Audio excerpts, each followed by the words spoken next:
Welcome to another nightly fucking chill zone.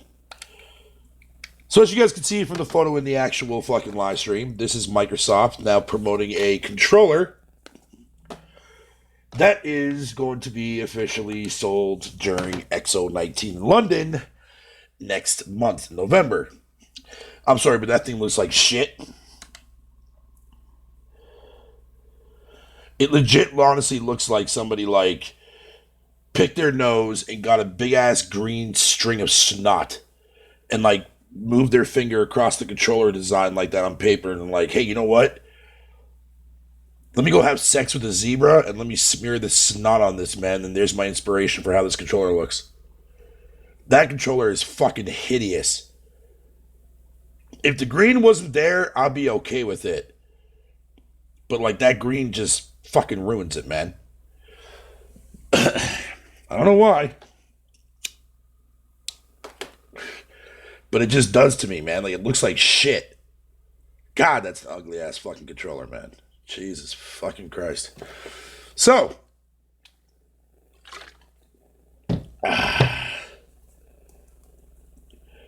while I'm waiting for you fuckers to get in here, I don't think anybody else is streaming as far as my knowledge is concerned. I know Sig was earlier, but that was way earlier on though. Yeah, that was 7 hours ago. There's no way he's still streaming now. Well, I've been surprised by him before, but it is what it is. Alright, so while I'm waiting for people to pile into the fucking chat, let me go ahead and actually browse around and take a look at some news and see if any news came out. More than likely, I'm going to assume no, but we'll have a little look here and see what's going on.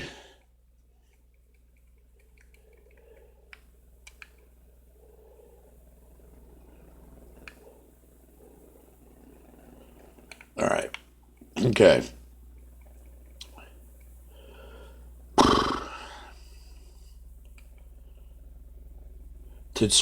Twitch streamer Destiny says he uses the N-word all the time, attempts to DMCA Twitter using for posting clips. Well, good luck with that.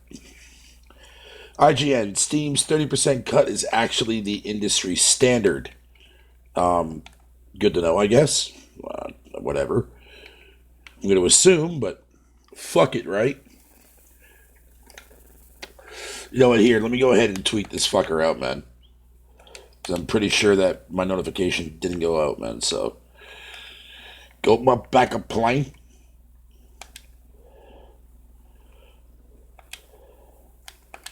I'm live. Post the link, bitch. There we go. Alright, cool. Now, back to what I was doing here.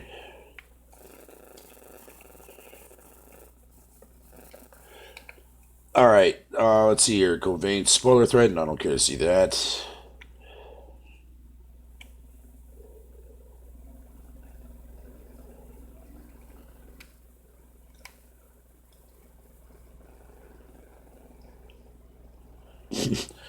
Xbox Live account can't be upgraded to Ultimate Game Pass from Gold. Microsoft support unable, quote unquote, fucking to help. Fuck you, Microsoft.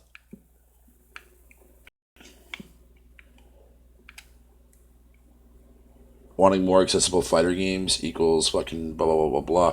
Who the fuck is trying to call me, man? Fuck out of here. Jesus Christ, man. It's fucking, 11:30, almost fucking 12 o'clock at night, and I'm already getting fucking stupid-ass phone calls. I'm fuck right off, bitch.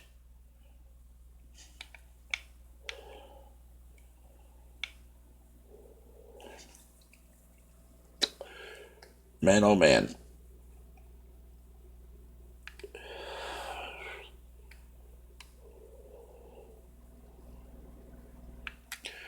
You know, this actually brings up an interesting fucking point, man.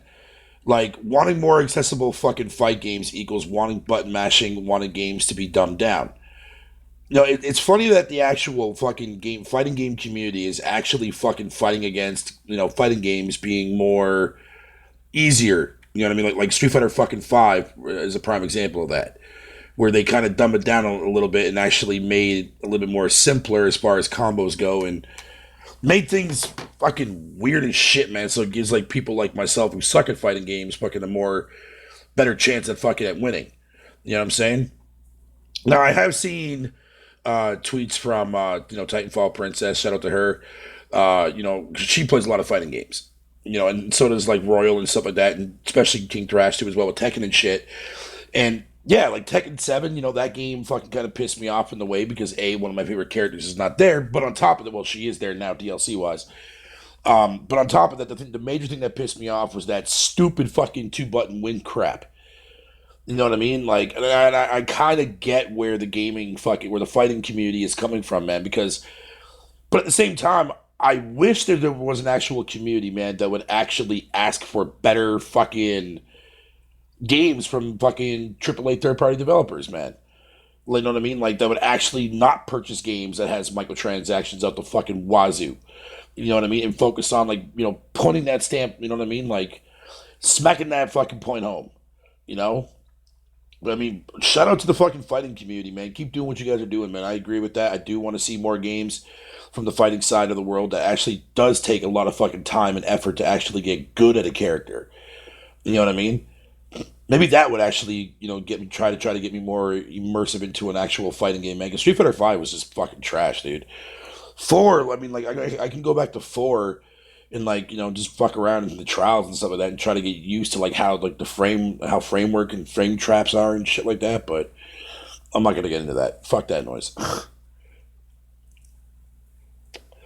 Fuck that noise. Am I still fucking streaming? Oh yeah, I am. Shit. All right. Cool. Gervais. Anyways, let's see what else, man. Okay, so fucking what's so great about Uncharted? I've been asking that question now for a while, and Sony fans have yet to give me a proper answer. But that's alright, man. Yo, players, you see this fucking ugly ass piece of shit fucking controller, dude? Like, look at this garbage. Who the fuck designed that? Like I was saying at the very beginning of the fucking show, man.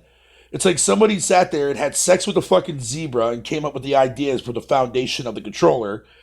And then, like, at the same time, when they were drawing that out, they were picking their nose, man, and they were, like, sick or some shit, man, probably from fucking zebra herpes or some shit. And, like, fucking picked their nose and, like, smeared on the paper by mistake, man, because he ran out of fucking Kleenexes and shit. And looked at him and, like, I gotta present this to the fucking Phil Spencer and the higher ups, man. This controller looks fucking amazing. Like, what the fuck, dude?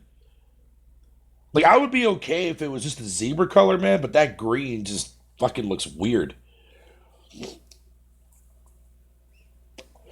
Like, that's one ugly ass controller, man. God damn. I don't mind the green fucking uh, D pad. I just don't like the green fucking graffiti around it, man. Like, looks fucking weird.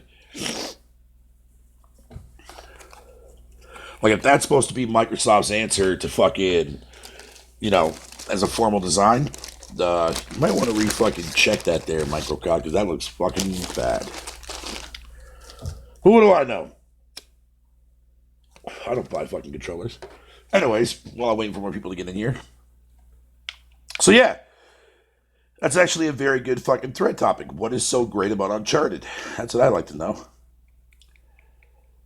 Let's see here. Dear PC gamers, I've seen the light. 75 frames per second is much better than 60 FPS, and I want more. Fuck you. Fuck you. See the difference, right? I bet you probably do, motherfucker.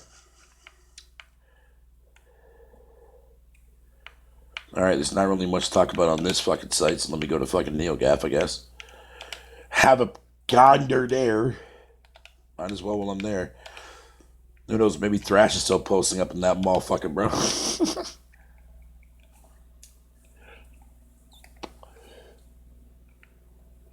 I was watching Cyber Dragon. Oh, okay.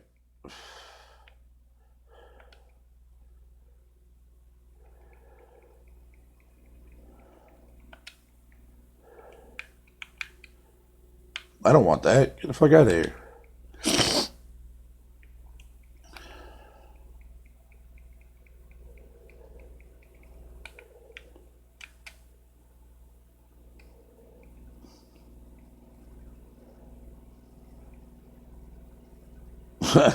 Is the Xbox One operating system the worst ever for these task fucking filled consoles?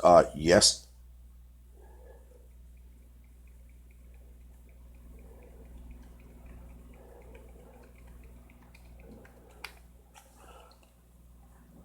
Uncharted has a good story. I guess.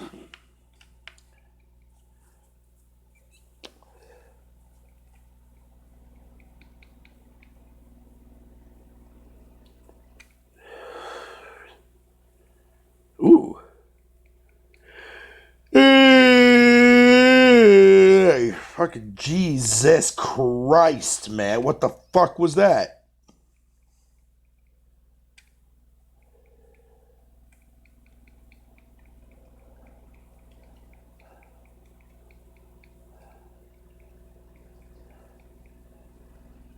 What the fuck?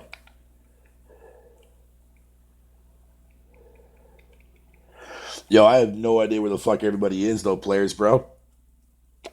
I guess nobody got my fucking notification, dude. Yo, I hate when fucking YouTube does that shit, dude. It sucks, man.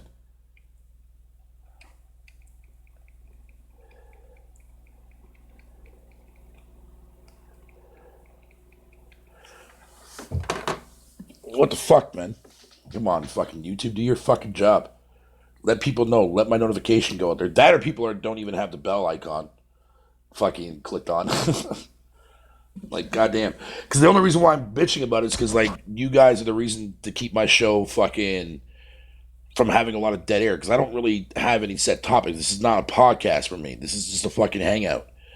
Like, me just chilling with my, like, like, my, like, subscriber base. You know what I'm saying? Like, you guys definitely feed me stuff to fucking talk about.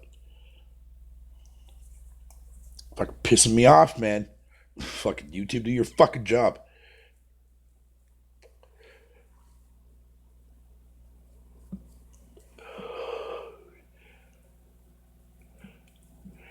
But yeah, tonight, no two ifs about it, man. After I'm done with this live stream, dude, I am not going to bed right away. I am starting my fucking dive into fucking Divinity, man, because I really want to get myself going in that game. Because the last 2 days since I've had it, I've pretty much basically just been fucking around with different character builds, to see what I want to fucking work with. You know what I'm saying? And I think I finally came across one build that I can see myself thoroughly enjoying. So I want to fucking take that fucking for a ride and get a little bit more further and see, like, you know what I mean? If I can make some tweaks along the way. Because that's one of the beautiful things about Divinity that I love, man. What's up, boys? Like, how you doing, buddy? That's one of the things that I love about Divinity Original Sin. Like, in the first game, fucking, like, first game was incredible, man. Like, I didn't get a chance to beat it, but I made it to, like, I think it was Act 3 or something like that with Wolfflow, man, before him and I pretty much split off. And I think that was the reason why, because No Man's Sky was getting ready to come out. Right on, buddy. But this one here, man, like, kind of similar to the first one, except now, like you got way more fucking freedom, man, to build your character however you want to build your character, man. Like, it's fucking ridiculous, dude. Uh, but it's got, like, one of those fucking old school combat challenges, man, where, like, the combat definitely is, like, it can easily turn on you, especially if your characters are not built the right way. You know what I mean? Like, if you go into the fucking game and expect to have, like, all melee fighters, man, like, you can get pretty far in that, dude, but you're gonna struggle through a lot of fights. Especially against, like, magic, like, in fucking range attacks, whatever the case may be. Like, your fucking melee characters will just go down super quick. Like, one thing Wolfflow told me, like, as far as, like, for me to go through the game on my first time around, fucking, and having a summoner in my party, because fucking it's gonna make things like fights a lot more easier, especially when it comes to boss fights after Act 1, man. He said like after the first act, so the game like really gets a lot more difficult and shit. Like, the first act is pretty much basically like preparing you to let you know it's like, hey, this game is serious, man. Like, you get your shit together, understand their classes. And the same thing happened with fucking with the first game too.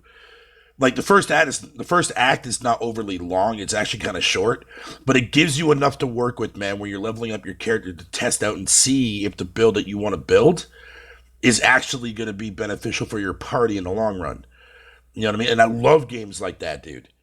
Yeah, it sucks that you have to go through like the first act over and over again, but It doesn't really matter because you don't really care because you're focusing on making the best actual, character for your party that you possibly can. You know what I mean? So it gives you a lot of room to work with it, man.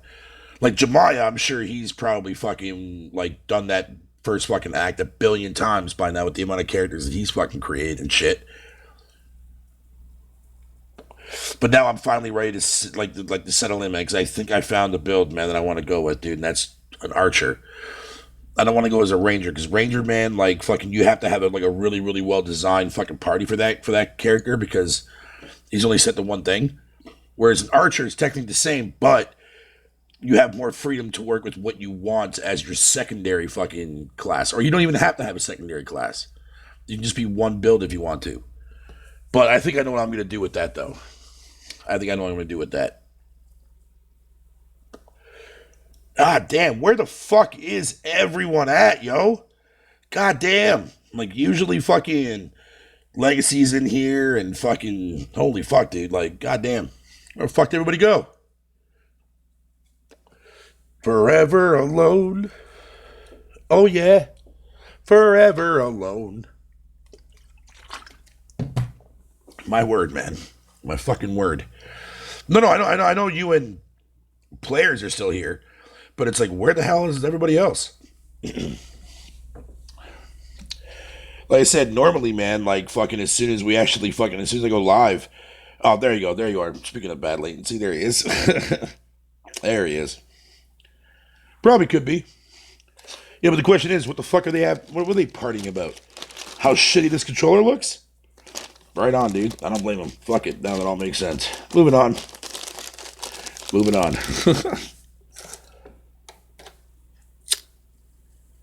Moving the fuck on.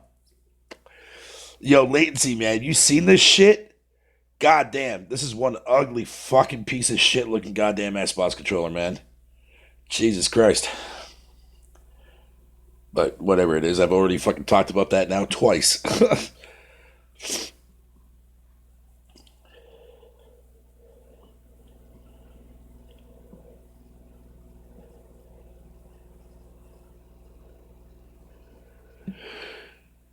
Went down fucking went over to my buddy's place to watch the Leaf game today. Fucking pretty salty about that game. They lost again tonight, so that's two in a row they fucking lost.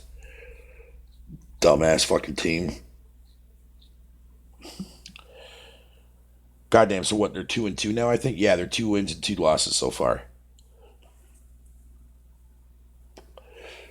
Yeah, dude, yeah, yeah. No, for real, for real. Yeah, this controller definitely looks worse in an ugly, yeah, in an I can't even fucking speak, dude.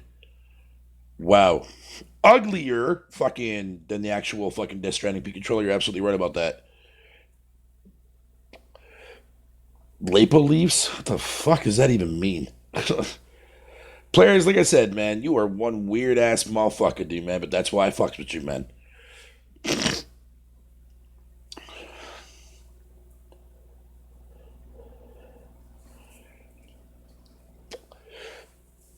Oh shit.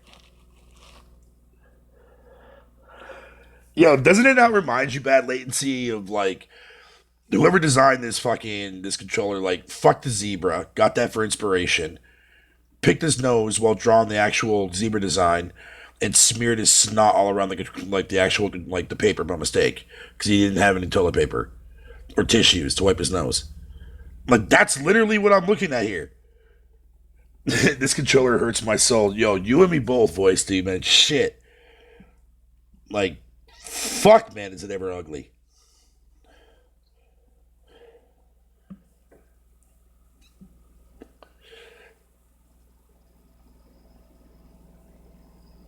Goddamn.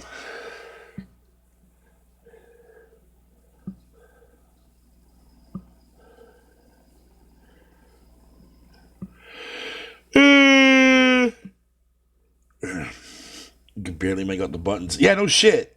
Yeah, no shit. And when you look at it from a further distance, man, you can't even see the actual analog sticks, man. And I think that's kind of what they were going for to make the analog sticks kind of like camouflage with the green D-pad to stand out. Everything else looks like shit. Like, fuck, come on, Microsoft. You can do a better job than that. Nah, not at this time of night. No.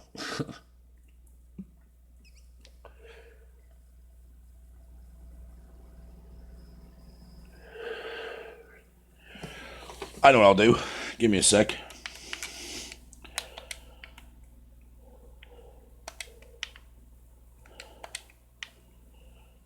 Yo, do me a favor there, fucking players, since you're like you're in the roundtable Discord and fucking mine, whatever you want to call it. Post my fucking stream in there, dude. Because like I said, more than likely it's probably because people didn't get my notification that I went live.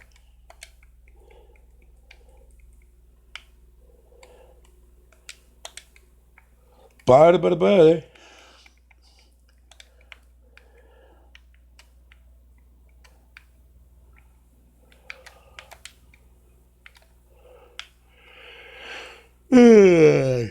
Apex Legend can suck my fucking dick, dude, man. I thought about downloading that the other day. Like, I almost got so desperate that I was going to download that shit because I was just in the mood to play something online related, right? After coming off of my high from Gears. And I was like, man, you know what? So I downloaded fucking that Warframe, or not Warframe, Warface game. That game was a pile of shit. Like, I've never seen fucking, like if that's supposed to be Crytek at its best, that's not Crytek at its best. Like, that shit was terrible. When is XO? I believe it's next month, I think, man. I think it's like early November, I think. I don't recall. I don't think it's this month.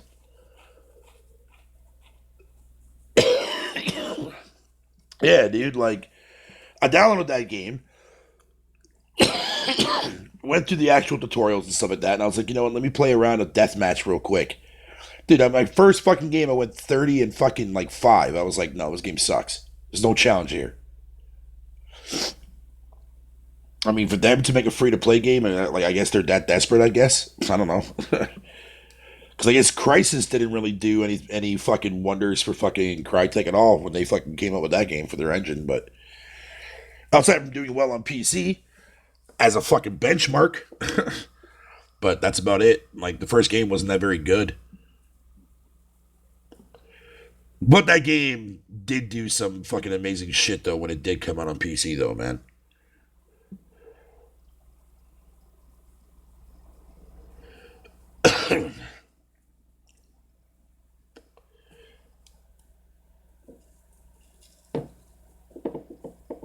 Oh, man.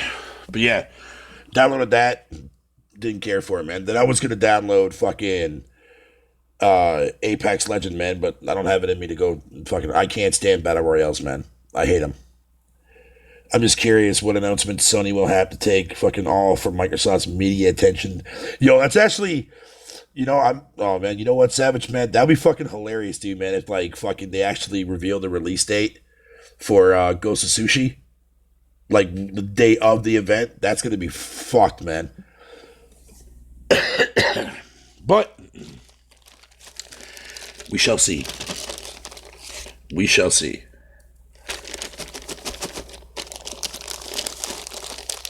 Burner. Oh, what's up, brother?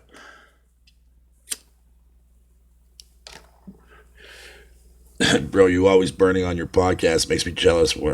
I know, dude. Trust. If I had an actual way, if I didn't have an Android, or if I had like an older Android that could actually allow like fucking sound to go fucking, like, you know what I mean, like allowed to accept internal audio. You know what I mean? The only way I can do it right now is if I actually keep my headset unplugged, man. But it's going to be so much fucking feedback if I do it that way. So, what up, Sherrod? Or Sony announcing another studio acquisition? Yeah, man. That's another possibility. I'm pretty sure it's not going to be. Remedy's not looking too clean there for fucking Sony to want to pick up, and that game can't even be in the top 20 for the month that motherfucking game releases, my guy. Like, what the fuck? Yo, when I saw that shit when they came out, all like the top 20 best selling games for the month of August, dude, and Control wasn't even on the top 20 list. Jesus Christ, Remedy, man. So I guess Quantum Break had nothing to do with it, I guess, man. Because even when they do put their shit multi-plat, they can't sell units for shit. Fucking poor ass Remedy, man. I still love that company, though. I like how their games are all like fucking like they're so quirky, like dude, but they just got so much fucking fun mechanics behind their game. That's why I fuck with them, dude. That's why I like them.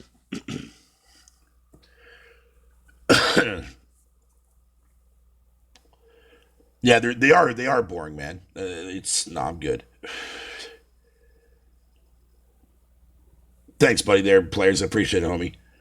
It really does seem like Sony has been intentionally trying to take media attention away from Microsoft. Probably because they are. I wouldn't put it past Sony, man. They probably are, dude.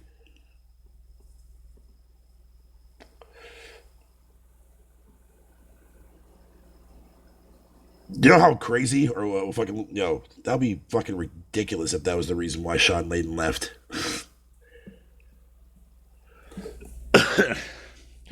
Which would kind of make sense towards the power struggle. Maybe fucking these motherfuckers were sitting there fucking doing all this media coverage, man, to try to take some fucking spotlights away from Microsoft and Sean Layden and shit like that. It's like, no, no. We were on stage with these guys at fucking at the Game Awards, man. Fuck sakes. Reggie retired. What's he doing now? Going back to Pizza Hut? Like, what the fuck is he up to now? Like, I don't mind the new guy. I mean, I love the intro that he got for fucking E3. I think it's fine, but that motherfucker is never going to replace Reggie, man. That motherfucker is never going to get any fucking cool ass nicknames like the Reginator. You know what I mean? Or my body's ready. That motherfucker, like, nah, Reggie is Reggie, bro. You can't fucking. Nintendo is not the same without that motherfucker, dude. Hell, not even the same with fucking a Watagon, too, dude. Next to go, if Miyamoto fucking goes, dude, man, what does Nintendo have left? I mean, I guess their teams, I guess all their teams, I guess considered talent, I guess, but even still. Is he really? Well, fucking A. But that's the main reason why, like, I like Remedy, dude, because, like, back in the day when I first played the first Max Payne game and then Max Payne 2 came out, those two games, like, I played that shit on the OG Xbox, dude, and that shit blew my fucking mind, dude.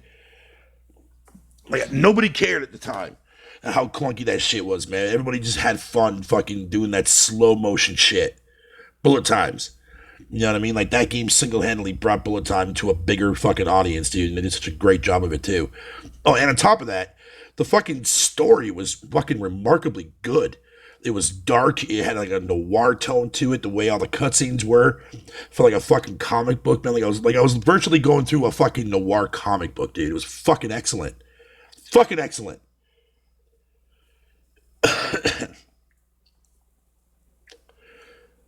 Max Payne 3 comes out. I was a little bit hesitant at first. I hated the idea of what Rockstar was going to do with this shit. I bought it. I went through and beat the entire story of it, and it was nowhere near as good as the original 2. Then they fucking threw in that piece of shit multiplayer, which made no fucking sense. Sorry, Silver Sky, if you ever listen to this. I know you love that multiplayer, man. More power to you, man. But to me, I thought that multiplayer was dog shit. Rockstar single-handedly ruined Max Payne, as far as I'm concerned. 3 just was no. They threw out the whole entire noir tone and shit like that. It fucking made him into like a bald-headed looking bum. Like, fuck out of here, dude. Max Payne 1 and 2 will always forever be what Max Payne should be. And even the fucking music, dude, like the opening, man. Max Payne's fucking theme song, dude. Creepy, but fucking excellent. Fucking excellent, dude. That was Remedy in their prime, dude. And they still make games similar to that. It's just nobody wants that in 2019 now. Like, why the fuck do you think I like Quantum Break so much?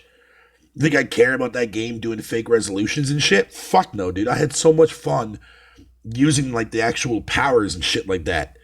And, like, combining my combos and having some fun, having some laughs and, like, killing enemies and shit. Like, that's what Remedy is to me. You know what I mean? And the story wasn't too bad. I really did like that fucking live action shit. I know a lot of you guys hated that shit, but I loved it. It was nice to be able to get fucking more of a backstory on the actual antagonist. You know what I mean? With the focus being on the protagonist. That shit was dope.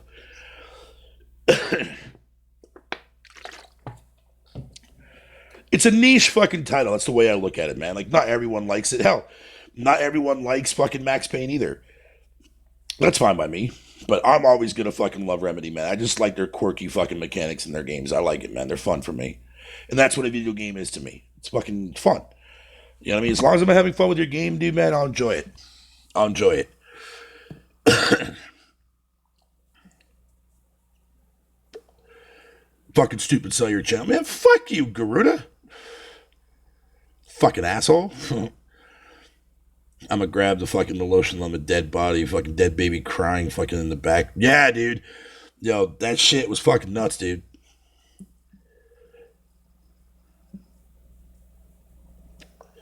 I agree, Faye. I love the original Max Payne. Yeah, the first two Max Paynes were fucking phenomenal games, dude.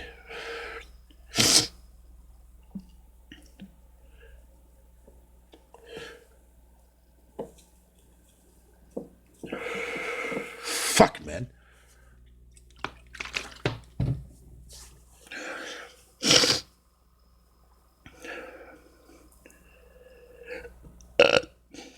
So, voice, man, what have you been playing lately, buddy? Max Payne 3 is the only game from Max Payne that Rockstar had made good. Rockstar fucking ruined that shit, bro. That ain't that, nah, man. That's not Max Payne to me. The story was mediocre.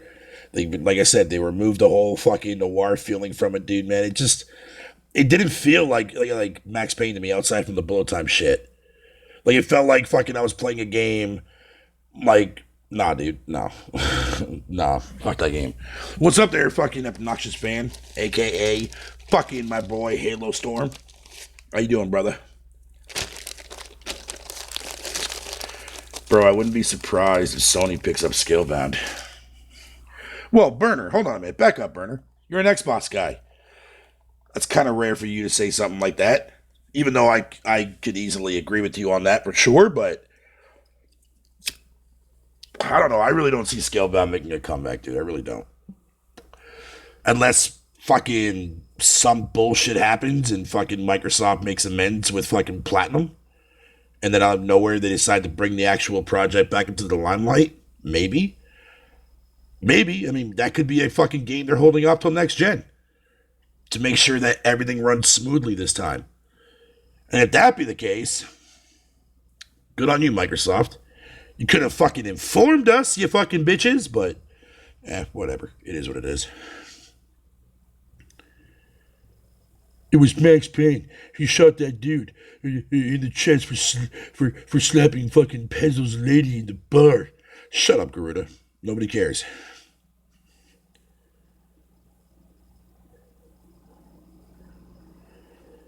Nintendo had some powerful hardware. Scalebound would have been a Nintendo exclusive. More than likely, probably yes. Concrete Genie and 85 on Metacritic, man. I guess that's good to know, but I don't fucking care about Metacritic though. But I'm getting Concrete Genie regardless, anyways. That game looks fucking wicked. What's up, VJ? How you doing, homie?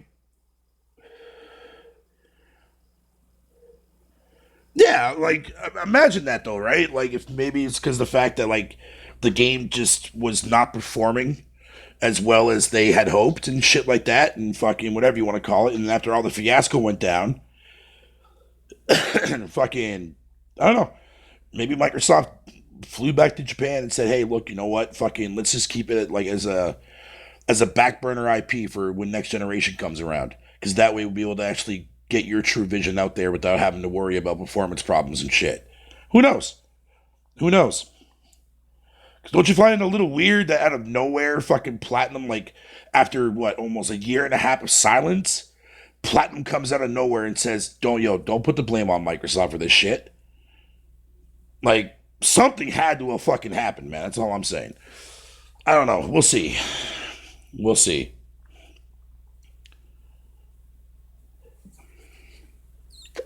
Oh, no, I agree, Savage. I agree. I agree.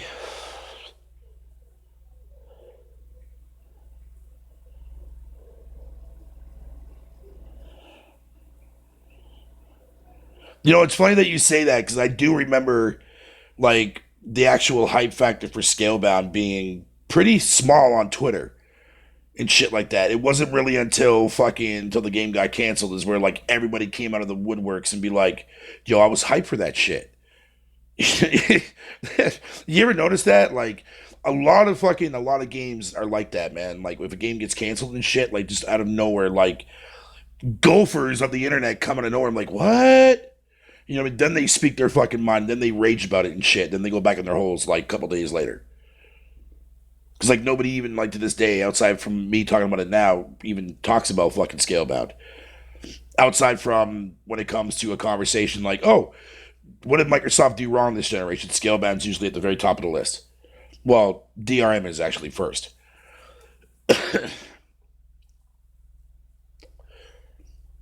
True, that was. That was. It was. And I remember that was supposed to be, if I'm not mistaken, somebody can correct me on this, but I remember last generation when that game first got shown off.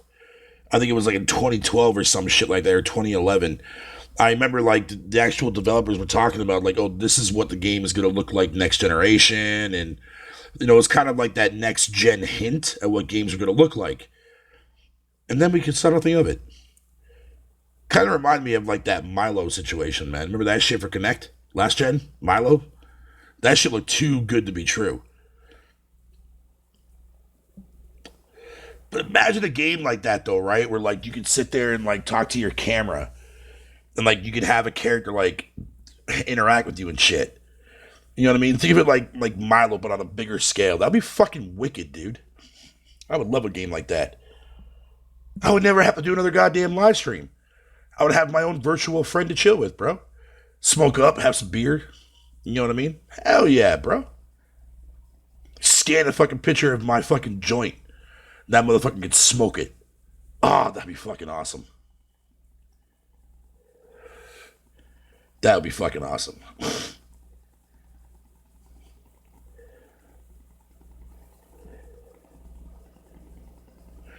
Oh, you talking about fucking that Seaman game there, fucking Halo Storm? Yeah, you're talking about fucking about Seaman, yeah. Or Seaman. That's what you're talking about. Yeah, that game was actually fucking kind of innovative for its time, dude. Like, I really would like to see another game. Like, I think that was like the inspiration for Milo, but take it up a whole new notch. But again, you know, we're talking about Peter Molyneux here, who fucking lies just as bad as Sean Murray did. You get the idea? Yeah, that motherfucker, man.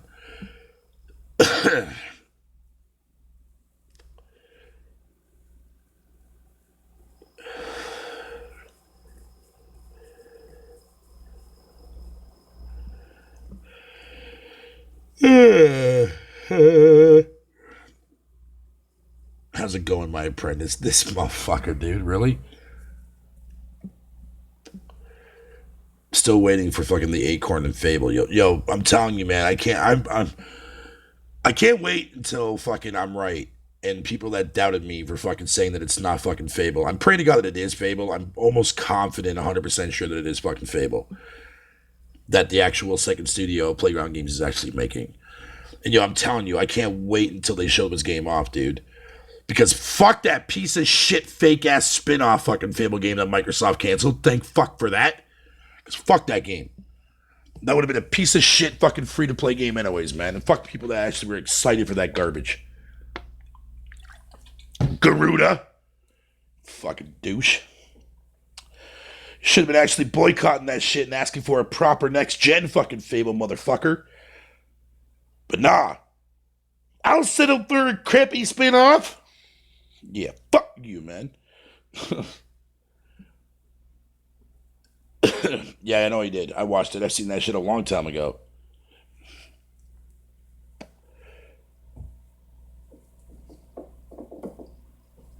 Fuck off again. Oh, damn, dude, shit. Getting personal now. I see how it is. Ooh, did I touch a nerve? Good, then I did my job properly then. Next! Fuck, bitch! Excuse me, I'm gonna have myself a Reese peanut butter cup, motherfucker. What the hell the fucking... What? Are you shitting me? Oh, there we go. Yeah. Come to daddy. Yeah. Yo, I love my Reese peanut butter cups, man. If I don't know how to fucking drop the motherfucker on the floor. But whatever. Thank God it's still in its package. So fuck you again, Garuda.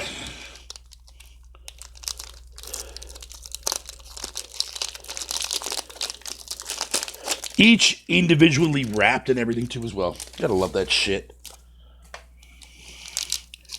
And it makes for some delicious high food. Yeah.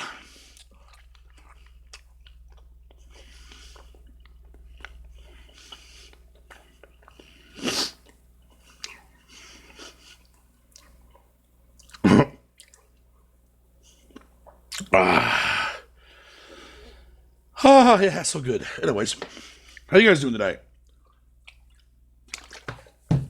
You guys doing good? Good to know. Hey, Burner,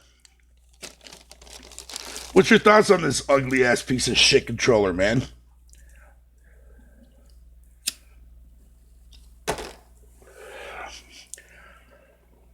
Ooh. You know what your fat boy fucking bought today, bro? One of the best inventions outside from poutine that Canadians have ever fucking made, bro. My all-time favorite dessert? No, and I'm not talking about enamel bars. I'm talking about delicious ass, so fucking good, butter tarts. Yeah. Oh yeah. Butter tarts are the shit. Of course it did. What the fuck? It came from Quebec there, fucking charade. What the hell? If you don't make, like, two things. If you're not using fucking poutine gravy sauce and you're not using cheese curds, it is not a poutine. I'm just saying that right now. All you're making is just fucking gravy with fucking french fries and shredded cheese on top. Fuck that shit out of my face. I'm not holding your fucking beer. You can hold it yourself, you slut. We serve it at my work every so often. Yeah, but like I said, though, do you actually use cheese curds? Ah, excellent, good. That's a fucking poutine. The wannabe shit, not the same. Does not count. Oh, never mind. Dumbass comment by me. Fucking that's exactly what a prequel is. Never mind. The fuck, Savage?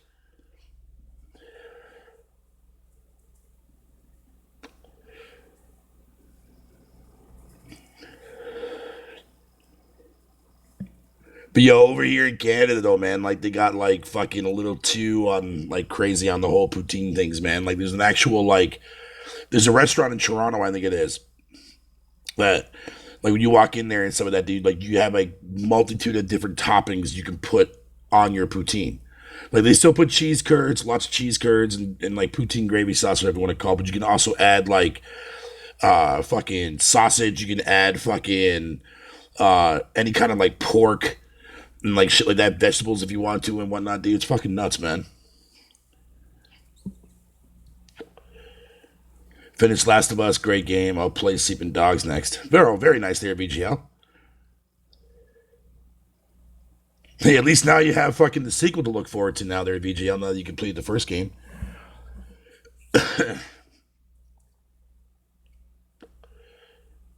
Resident Evil 0 since October. Sticking with the theme, eh, buddy? Yeah.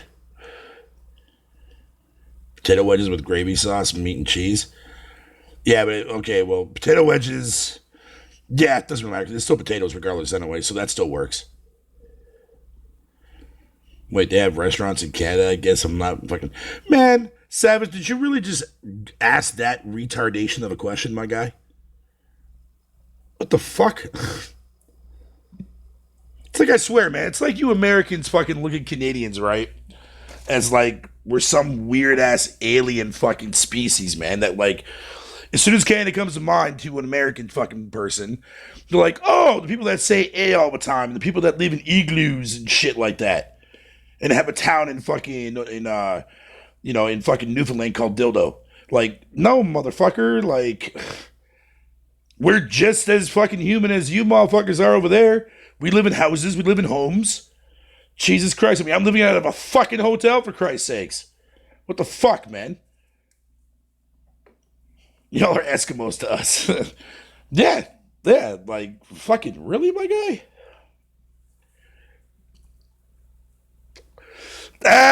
Burner. Burner, my guy. Fuck, man. You and Garuda are going to make nice friends real quick. Ah, shit. No, I'm like legit serious about that whole entire shit, man. Like most fucking, I swear, man, it's like Americans get baffled. You know what I mean? Like I've never seen people be fucking so baffled about fucking having milk in a bag without actually understanding how convenient it is. You know what I mean? And like they think that like that's the only way we drink our milk. No, we have cartons over here. We have jugs over here. You know what I mean? It's just the bags of milk are technically designed for fucking big ass families and shit. That's the reason why I don't buy them. Because I'm not gonna fucking drink 3 fucking goddamn liters of milk to myself. Fuck that noise, dude.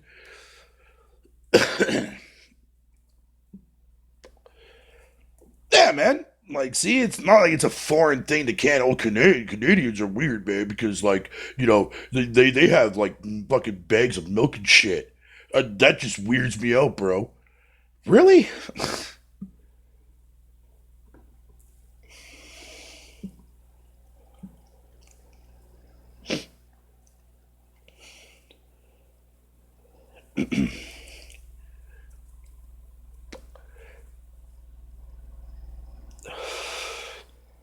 I like my milk from big jugs. Yo, smart wordplay there, fucking players. I'll give you props on that, homie.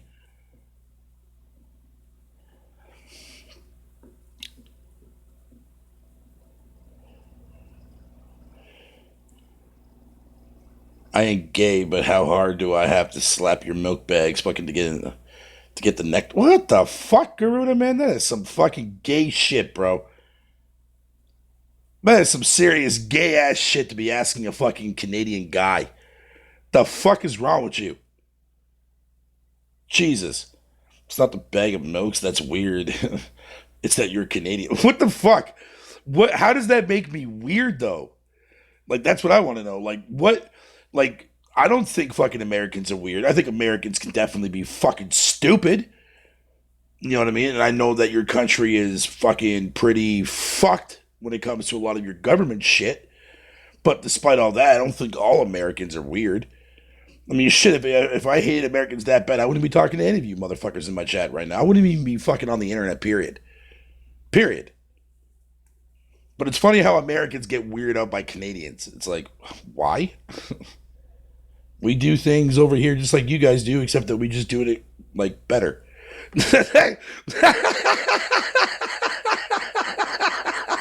Sorry about that. That was my arrogance coming out, but it's kind of true when you think about it, though.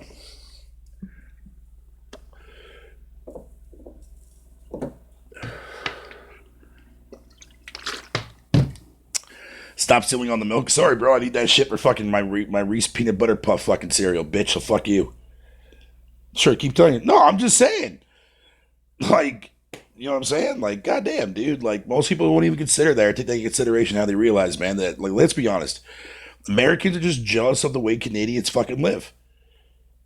You know what I'm saying? Like, fuck, man. Like, we're Canadians. We can go outside and leave our doors unlocked and not worry about getting robbed. You guys have to fucking bolt your fucking door like 50 times before you guys leave your house.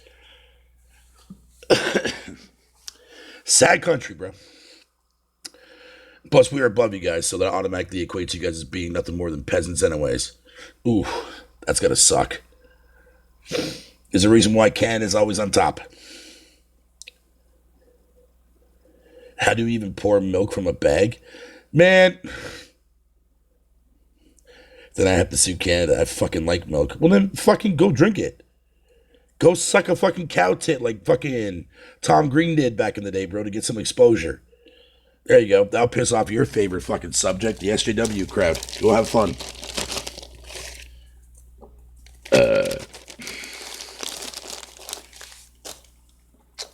We do both. We do both. Sometimes, actually, when I eat cereal, I don't have a glass of anything. I mean, outside of my bottle of pop, that's about it. But I fucking eat my cereal first. I don't even have to take fucking a sip of my pop because I'm already slurping on that milk.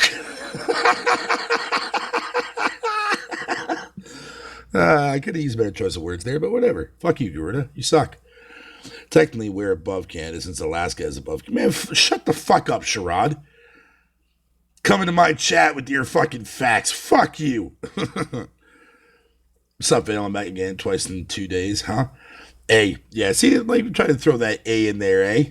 God damn, you see what happens? It's contagious, man. It's contagious.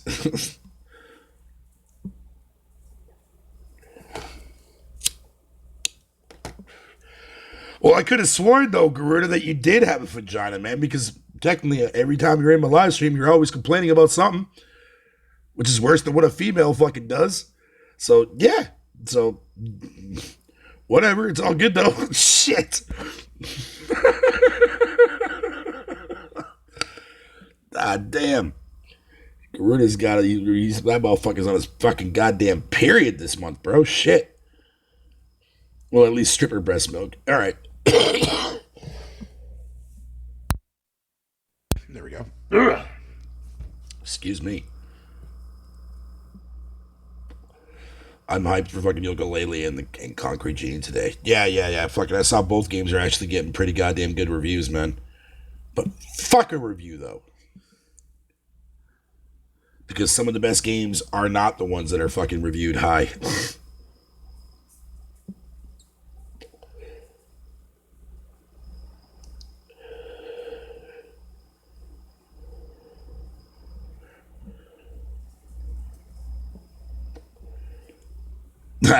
Garuda's just fucking angrily typing out with his one hand. You know, for a person that complains about your hand being fucked up in your left hand, you're typing pretty fucking good, man, for a one-handed motherfucker, dude. I just noticed that. Garuda. So is your hand actually feeling better now that you actually stopped wanking your meat for fucking longer than 20 minutes? Damn. Must feel nice, doesn't it?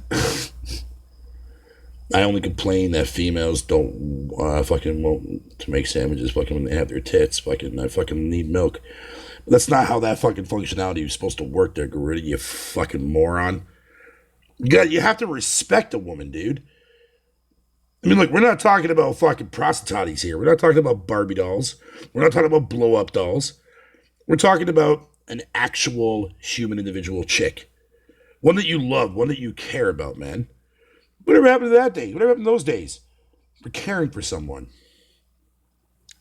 And not trying to catch a disease of a prostitute like you're doing right now, Garuda. Oh, on these episodes, on the chill zones there, fucking Drain Your Soul, man, it's always freeborn, dude. I never really have any topics. I'll talk about just random stuff that I find on the internet or that you guys bring up, but that's about it. But usually we just shoot the shits, man, and just fucking chill for a bit. That's the whole entire concept of this show, bro. It's not even a podcast, just me hanging out with you guys. Of course I'm using Discord there, Burner. I have my own fucking server and shit. I'm pretty sure you're in there. If not, I'll send you the invite there tonight when I'm done with my show. Like Vampire, for example, isn't amazing, but it didn't get the reviews to match. Yup. I slapped up on my meat stick yesterday. I was trying to make fucking lightning fucking in me left hand. What the fuck, dude? Oh my god, this motherfucker was trying to goddamn go Super Saiyan while I'm fucking masturbating. The fuck? Oh, Emirates, how you doing, buddy? Oh, my bad, dude, my bad. A real woman? You've actually met one before, Fatal? Actually, yes, I am. Or yes, I have. Not yes, I am, but yes, I have.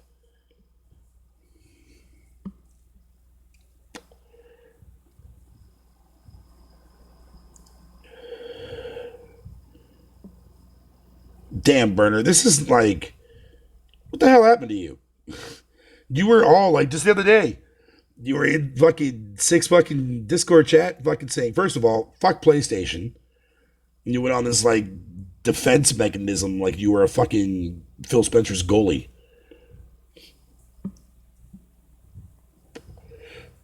Well, Gears 5 just came out last month, man, so shit. But the question is, what the fuck did they have between now until fucking Halo 5? Yeah, nothing. Well, except Battletoads, but I mean, let's be honest, I think I'm the only motherfucker in the face of this fucking goddamn community, man, that even wants to fucking fuck with that game, so that game doesn't really count. Oh yeah, Garuda also wants it too. So that's 2 people that I know that are genuinely excited for fucking Battletoads. That game's gonna be fucking brilliant. You know, another thing that I also appreciate too as well is how they fucking actually stuck to the source material. Because I went back and I actually found the original fucking Battletoads cartoon and shit, man. I was watching that shit. So now when I look at the actual art style and making it more into the like the art style of like an actual like cartoon now, dude, makes perfect fucking sense. Perfect fucking sense.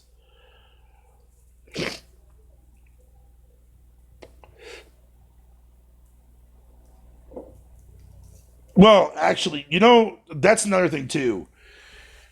Actually, no, I'm going to keep that one to myself, too, man, because I know people are not going to understand where I'm coming from, and people are just going to assume that I'm fucking damage controlling for fucking what Phil said, so I'm going to keep my fucking yap fucking shut on that one.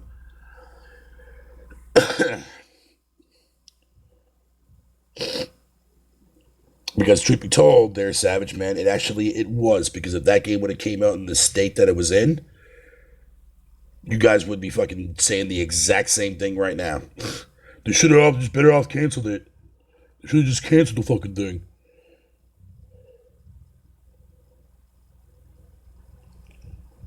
Because there was one key word that he said in that tweet that everybody fucking ignored.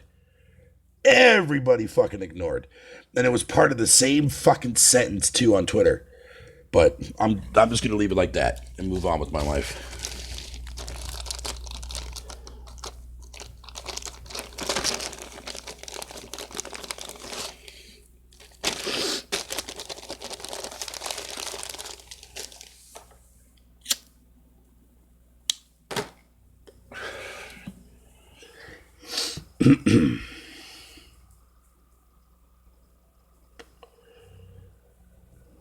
I'd rather play a bad game fucking than never get a chance to play a game fucking I wanted to play. Yeah, but you wouldn't play Scalebound if it fucking had nothing but goddamn performance problems.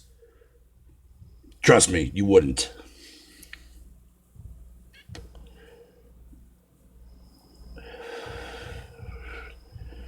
Nah, it's not the fact that I don't believe any of the things that he fucking says. His problem was is that he came out several times early on when he took over for head of Xbox and fucking made a lot of promises that fell fucking that didn't follow through. The whole X Cloud shit, that is because of the fact that fucking that the original cloud design that they had got taken away because Epic Games bought that cloud structure out. So Microsoft was forced in the pickle to go ahead and create their own. Hence the reason why after Titanfall, no games came out that supported cloud. Outside from when they finally got the Azure servers going. Hence the reason why Crackdown fucking 3 didn't live up to its promise.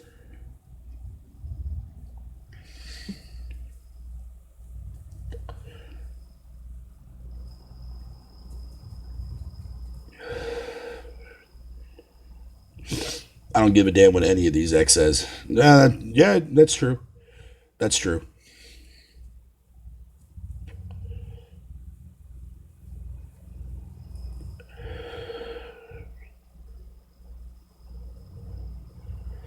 No, I'm not giving up on Battletoads, man. Fuck that. Like, Emerus, I know how much you fucking resent the fact of me being excited for that game. Look, I can get it, I can understand it, but I'm sorry. That game looks fucking awesome, dude. I love that design, dude. I do agree that it's a little bit on the slow side, yes, and I've already made that point apparent several times before in the past. And I've already tweeted at fucking Dallas Studios, man, to fucking make the speed the gameplay up a little bit more. God, it's what Scalebound canceled was better for gamers and it was fans' fault it got canceled. No, actually, it wasn't fans' fault it got canceled, by the way.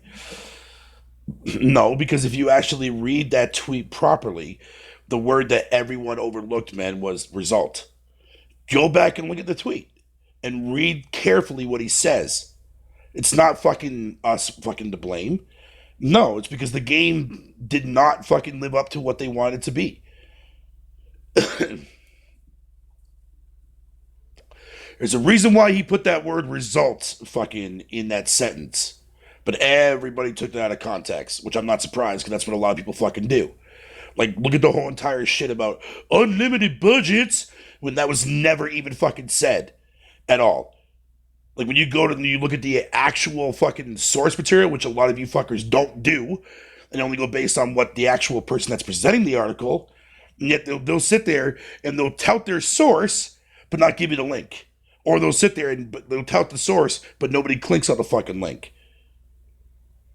It was an assumption because they were fucking rounding it off saying, oh, hey, well, fucking, what's his name there? Fucking came out and said, yeah, like, don't even worry about the budget. And automatically fucking somebody's like, oh, so it means a limited budget. We'll make that as a catchy clickbait title. And that's exactly what happened. Look at everybody else that followed fucking suit from that. Videos after fucking videos, dude. That's the biggest problem. Most people do not pay attention to anything Microsoft does, whether it be from E3, their interviews, or whatever you want to call it. They'll catch on to certain words, but they completely take that shit out of context. I noticed that shit when I was going through and I did my long ass research, man, on a lot of shit that Phil said, and then I would go and I would search up, man, like what people fucking thought about what he said there, paraphrasing, but without no context in sight. No context in sight. Just like Xbox guys did last generation when it came to fucking PlayStation. It's amazing how that turnaround event actually fucking transpires, man. Love that shit. No, I know, I know, you definitely did, Savage. But there was a lot of people, man, that ran with that shit. That made fucking videos up the wazoo with that crap, dude. And it's like, motherfucker, what are you talking about? Fucking, he never fucking stated that. The fuck?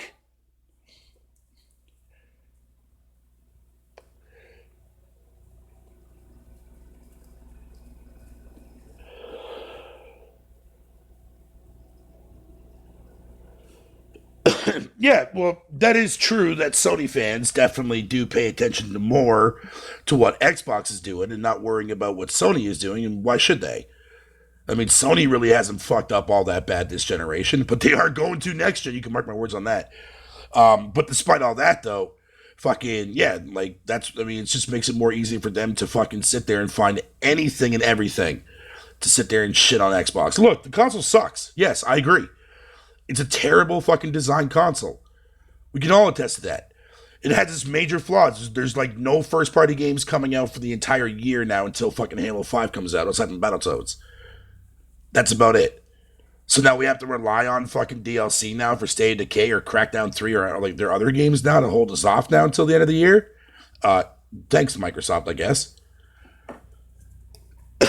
But with the inclusions, though, of Outer Worlds and Wasteland 3, man, those two games will help me get fucking through it, man. So I'm not worried about it. I'm not worried about it. Because once Wasteland 3 is out the door and once fucking Outer Worlds is out the door, dude, man, then they can start working on their new software, man, that will not be on other consoles. Sure, it'll be on PC and people will sit there and fucking still try to degenerate themselves by using the formal excuse that fucking console exclusive was a made-up fucking fallacy, even though it never actually was, and it's always been there since day one. I don't give a fuck what anybody fucking tells me. There's a reason why that terminology is still existing in today's fucking society. It's just people don't want to fucking take into consideration because they want to fucking fit their fucking stupid-ass garbage narrative, man. Fuck out of here.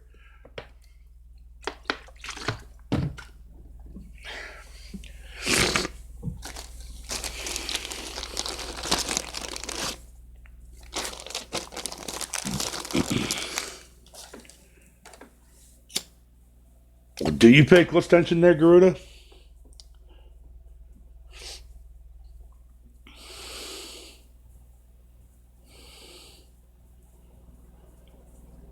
Yeah, I read about that. And here's the thing, he was very vague on that shit too. And a lot of people implied that he was talking about the actual fucking fan base and shit.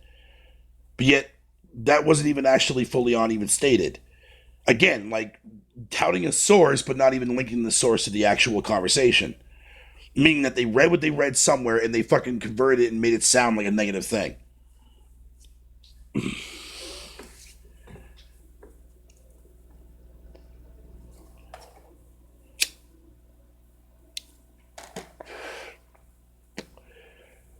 And truth be told, man, fucking Scalebound would have sold like shit anyways, dude. And that's the irony about it. There was a lot of people that were supposedly excited for it, man, but those people would actually run out and buy an Xbox Sure, a lot of people said, "Oh yeah, I'll run up and buy an Xbox." I guarantee these motherfuckers would not have done that.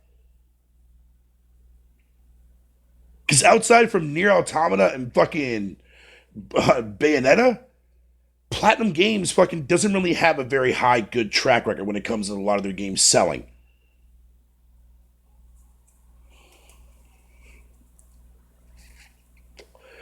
And especially if Scalebound would have came out and it would have been a technical fucking mess, which is I guarantee you the reason why they fucking canceled the fucking thing.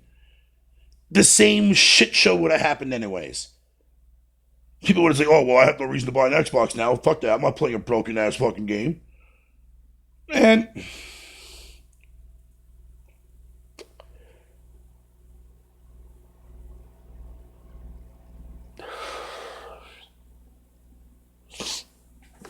like I said, a lot of people get hyped for fucking stuff that they're not even technically hyped for. We see it all the fucking time. We see it time and time again, man, when it comes to third party AAA. We see it time and time again. Oh, I'm excited for Battlefield 5. Game comes out, half the goddamn game is missing.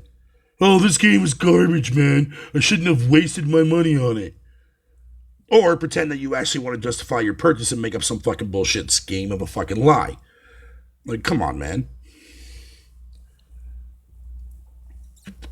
Doesn't matter if it's sold good on Xbox or not there, fucking Emerus, man. What the point is that that's why I said, outside of Nier Automata, which sold exceptionally well on PlayStation, yes, I bought on Xbox because I want to support Japanese games on Xbox. Hence the reason why I bought it. But at the end of the day, regardless of that, though, their games do not sell for shit. Did Mad World sell fucking like crack fucking when that game came out? No. A lot of their games don't sell for shit, man. And it's not that Platinum is a terrible developer. Just look at everything they've made outside from Bayonetta and fucking Nier Automata, man. Who the fuck bought that fucking Transformers Devastation game that everybody fucking played? Not many people did. Most people did when the game went fucking free on PS Plus.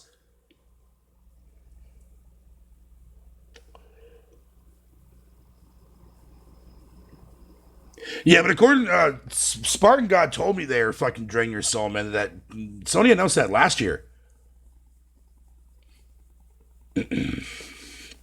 Exactly there, Rich. You know, I like how everybody put pointing fucking fingers at Quantum Break because it was exclusive to Xbox.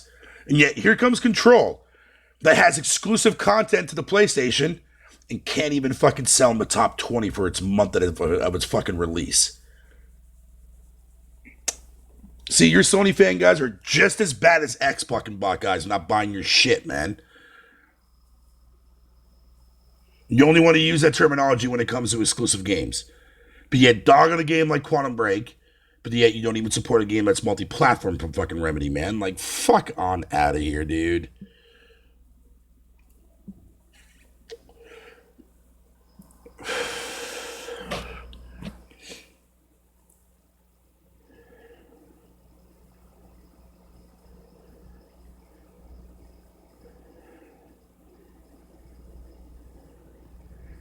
But here's the thing, though, Emerus, man. It's always been that way. Nothing has changed. It's always been that way since fucking goddamn fucking NES and Genesis days, man. We always pick and chose. However, though, we did have the luxury back then of renting games, which was a very common fucking thing that a lot of people did. And those people actually did fucking play games that was outside their comfort zone. That's how they got like more exposure to different genres, different types of games. Now, nobody wants to do that. But yet they come up with a service that does exactly that, and everybody wants to fucking bash it to all hell. Just because Microsoft releases their games day and date? Hell, even PS Now. But yet PS Now is identical. Outside from the fact that there's a section where you can stream it, which is like 90% of the games that are on fucking PS Now. Like, explore, man. It's not going to kill you.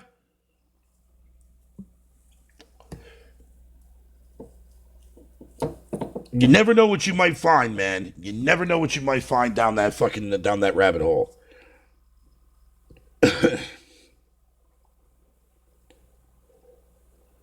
Yeah, AAA third party games are mostly bad. You are absolutely right, they are. Which is why I don't really buy third party AAA games anymore. Because I'm sick of their fucking bullshit. I'm sick of them ripping you guys off. That's what I'm sick of. I'm sick of them treating you guys like shit. Let alone ruining their top tier franchises, man. That's insult, man. Like seriously, that insults me. Because I used to love Call of Duty back when Call of Duty was fucking COD.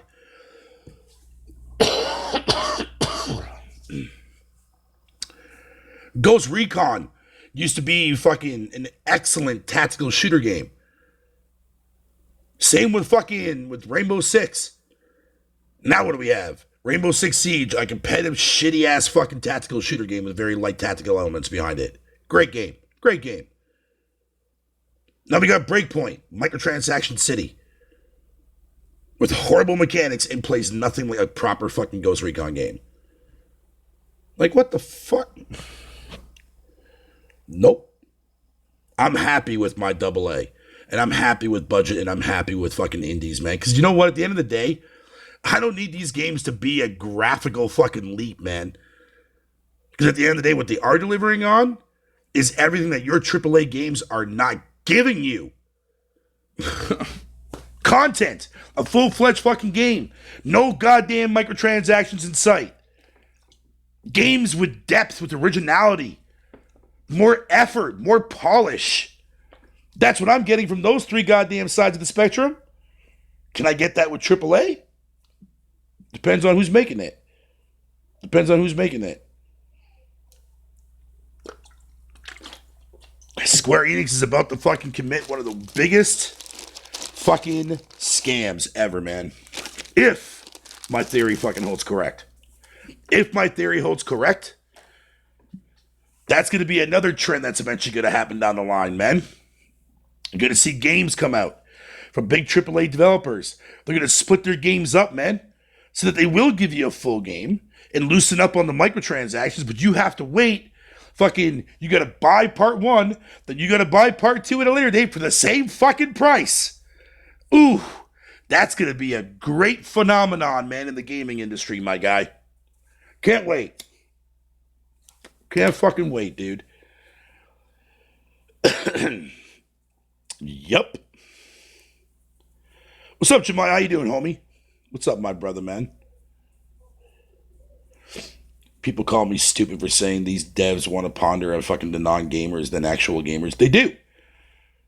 We pull these motherfuckers into these games, and that's how these devs get these motherfuckers to pay for their shit. Their MTs, their loot boxes. You know what I mean? It's sad, dude. It's really fucking sad. And look, I want to be proven 100% wrong, and I'm praying to the goddamn gaming gods that I am wrong. That part 2 of Final Fantasy VII Remake is not going to be a $70 fucking investment for you guys. Or another $60 fucking purchase. Because if it is, oh yeah, trust me. You think Square Enix is going to actually fucking stop there? Oh no, bro. Oh, hell no. They can easily come out with a fucking remake to 8 and release that in fucking 4 goddamn parts separately, $60 each. Oh, but Fatal, they added more stuff to Midgar and shit.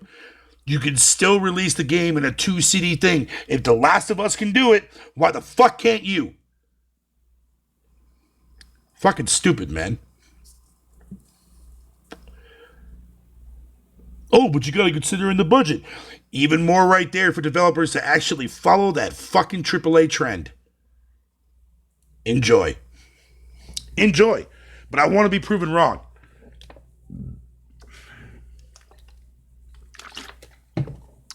Yo, Emirus, man, thanks for popping out, buddy, man.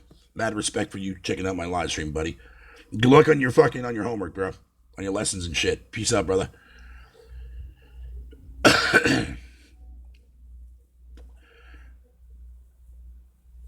And you know, and that scares me fucking savage.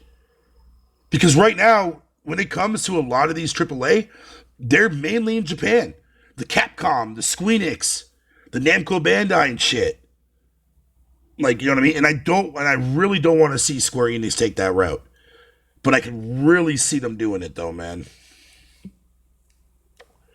Was that you said, Fatal? You sound was coming up bad for me. Oh, no, I was just saying, have a good night, buddy, and good luck with your lessons, dude. And I appreciate you popping in here and chilling with me fucking for a little while, buddy. Peace out, homie. You're moaning about all the game companies ripping you off, and Microsoft are doing it too. Yeah, but are they though? I mean, was there content stripped away from fucking Gears that I'm not aware of? Like modes and shit? Well, sort of, I guess, in a way. Yeah. But I mean, all these developers do it, though. And that's what I'm talking about. I'm talking about all developers do it, not just fucking. I'm not discluding Microsoft from that conversation. They all do it. They all fucking have their moments like that. Like, Sony's kind of guilty on that shit, too, as well. I mean, look what they did with The Last of Us 1 with the multiplayer. They added fucking weapons behind a paywall. That's bullshit. You know what I mean?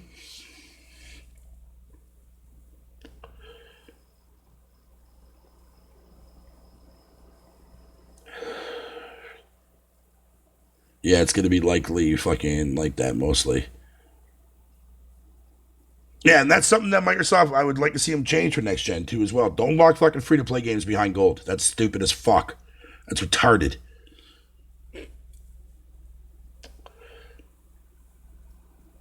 All right, there, Burner man. Take care of yourself, homie.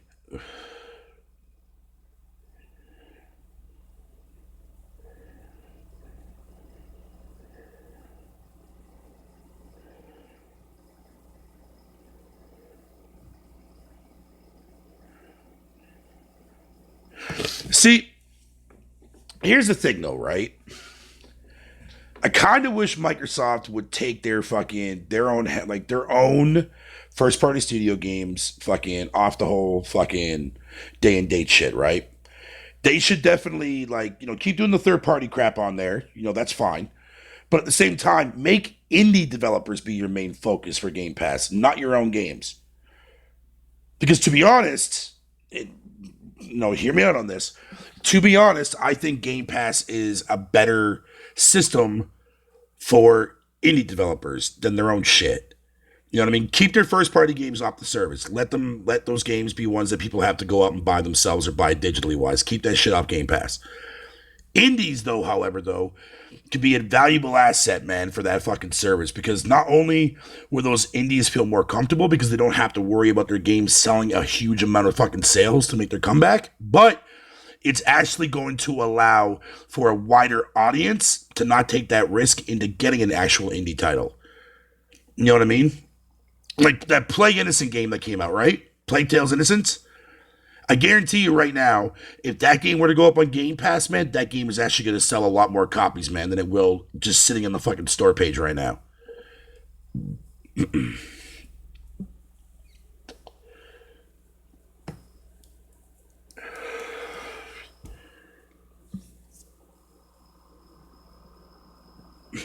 Okay, the reason why I'm an advocate for it is not in the actual aspect, man, that I don't have to worry about buying games on the Xbox store anymore. No, I still buy my shit, regardless if it's on Game Pass or not. Game Pass is just there as a bonus for me. So, and it's a bonus for me in two ways. One, it actually allows me to play games at a small fucking fee right away from the get-go, while I'm actually in the actual process of getting the money to buy it. And when it does come time when I do buy these games, I save 20% off my purchase. Now, picture this there, right?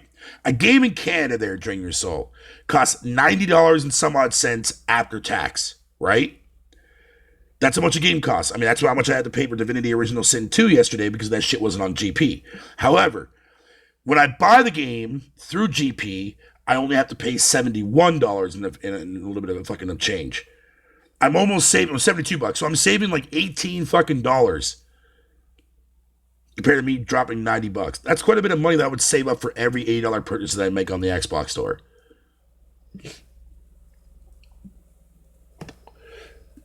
Mostly CERP, no, because they're not gonna fucking jump to a bigger aspect of fucking no retail or digital anymore. I mean, outside from digital, but no more retail. No, never gonna happen. Not for at least another good generation and a half, if not two tops. I think it's when you're gonna start to see a bigger focus on services. A lot of these services are gonna come out and they're gonna fucking fail. Don't worry about that. Your biggest concern, that what you should be worried about, though, is streaming. Because, look, I don't care if streaming is there as an option. That's the way it should always be. I never want to see streaming ever take over digital or ever take over fucking retail.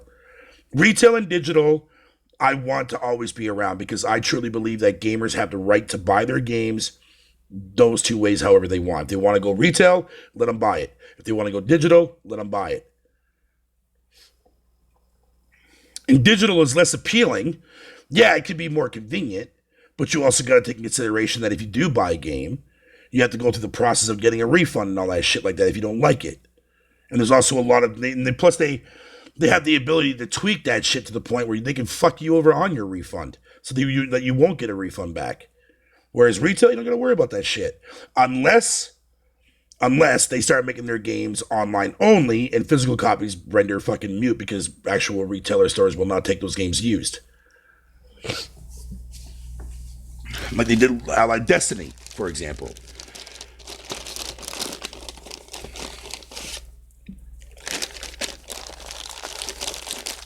No, look, I found ways to buy fucking, like fucking cards off, like, American websites and shit that I can use on American accounts. Problem is that regardless of me doing that or not, fucking, I'm still spending the exact same amount of money anyways. You know what I mean? Because, like, if I were to buy a $50 fucking PSN card, I still gotta fucking fork over when they change the Canadian money that I gotta convert over fucking like $70 for it anyways, regardless. So I'm still paying exactly what I would originally pay anyways. Maybe like $1 or $2 less. That's about it.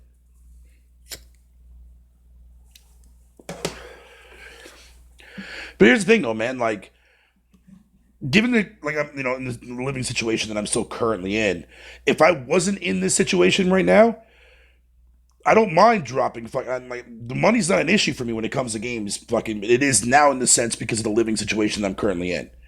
But before all this shit ever happened, games was never an issue for me. I still bought games on the regular, man, fucking on payday and shit. So I wasn't worried about that.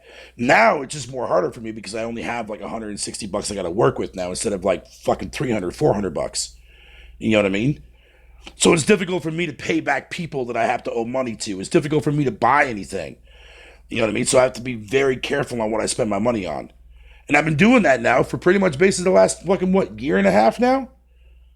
So between living here and at my mom's and coming back here too as well. So, I mean, shit.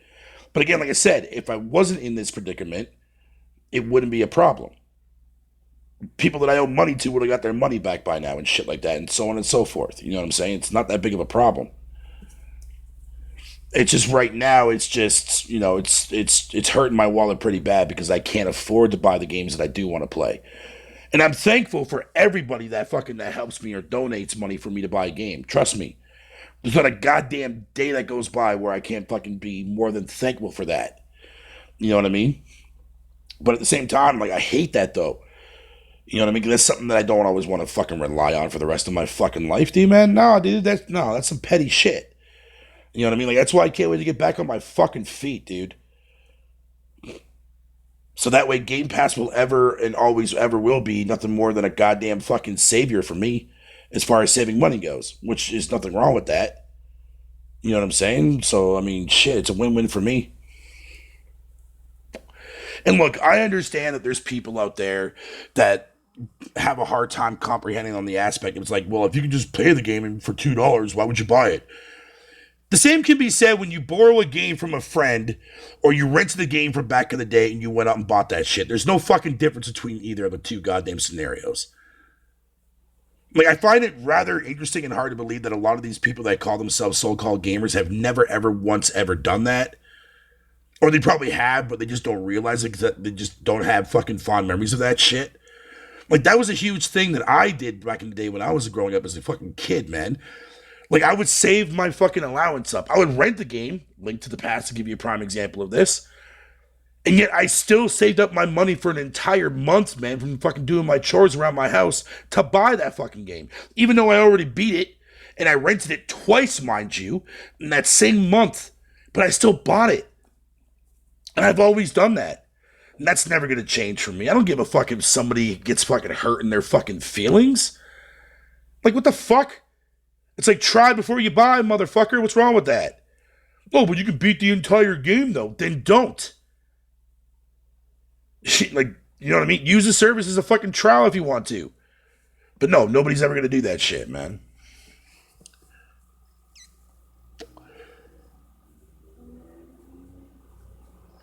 Oh, that reminds me. Thanks for reminding me, Garuda. Tomorrow I'll get that video out there tomorrow. I was gonna do it today, man, but I was just too fucking tired to do anything today. Exactly. Yeah, like outside from Microsoft's first party game, which is fine. But yeah, there's a lot of games that come and go all the time. Every month games fucking leave the service. So if you download that game, let's say you downloaded Metro, you have what, fucking maybe 3 months, 6 months to beat that shit? Okay, that's long, that's more than enough time, but at the same time, like there's a reason why these games fucking get rotated out.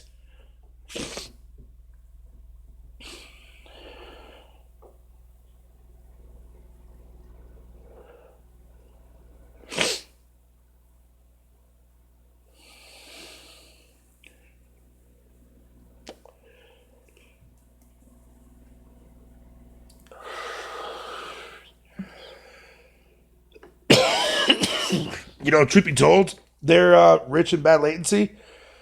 Yeah, I think eventually that's going to happen. That's going to eventually be a thing, dude, man. Because, like I said, you got to understand, man. Developers hate you bringing their games into a fucking used store, and then those motherfuckers benefit the actual sale price of like $5 cheaper than the full retail price of the game itself. Because think about it. When somebody walks into a fucking GameStop store, right? What's going to be more appealing? Seeing a brand new copy for fucking $59.99 or seeing a copy for $49.99 used. That motherfucker's obviously gonna want to save himself money. That's why fucking stores like GameSpot and all that shit like that, man. Like before, well, not so much now, but why do you think the hell they fucking made so much money all the goddamn time, dude? Developers despise that shit.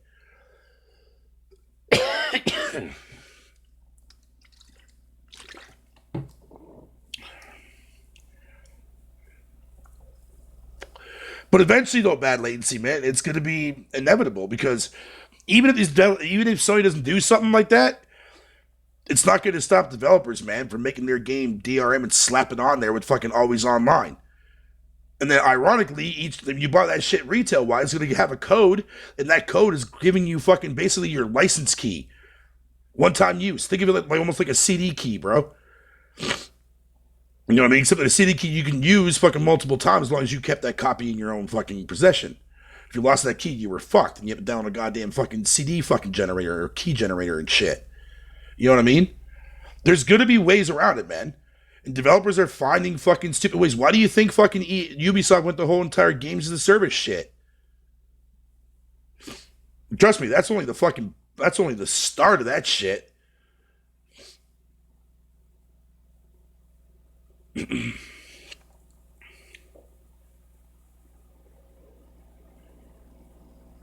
They eventually found a way to do it with PC. They're gonna find a way to do it with consoles. It just takes a longer time from an actual closed fucking like an actual closed fucking structure than an open structure. You know what I mean? Because consumers want to fucking think that they're always right about everything. And I do agree. Like fucking, I would hate to see that happen, but I think eventually we're gonna go that route, and that's how it's gonna be. You know what I mean? Like streaming is just the start of it too, as well.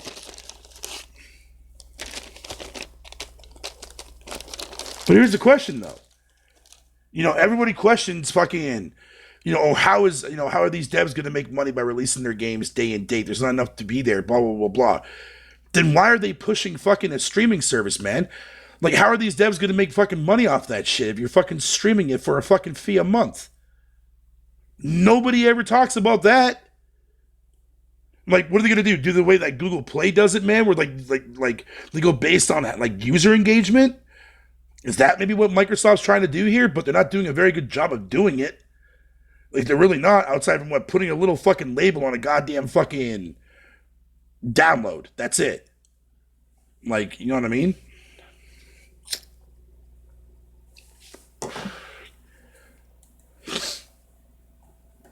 And streaming is not going to do any fucking wonders with the gaming side of the world. I mean, look at Netflix. they're in the goddamn red like a motherfucker dude, but yet they're still coming out with fucking Netflix exclusives every fucking month. It's like, where's that money coming from?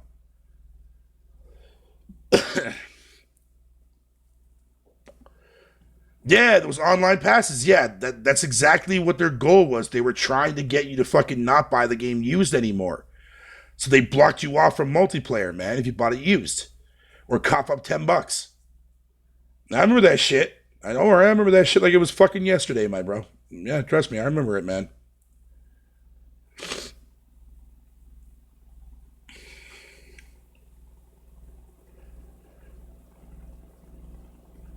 Yeah, deep in the handheld market, getting their ass fucking spanked by fucking Nintendo at every fucking moment's turn, dude. Why do you think the fucking there's no new handheld coming out anytime soon?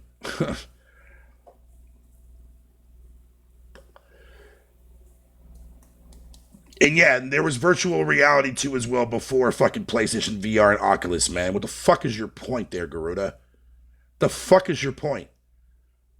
I'm not even talking about any of that shit. I want you talking to somebody else in the chat. I don't know, man. Exactly. Then there's that too as well.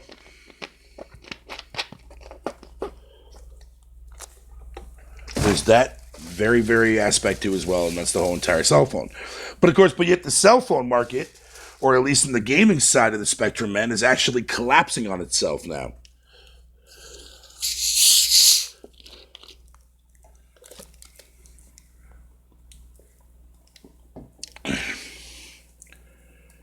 Why do you think fucking these developers are banging on fucking streaming so much, man?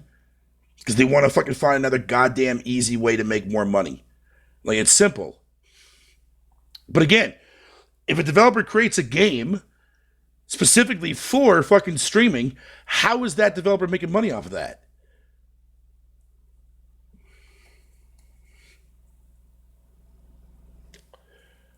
Shut up, Savage.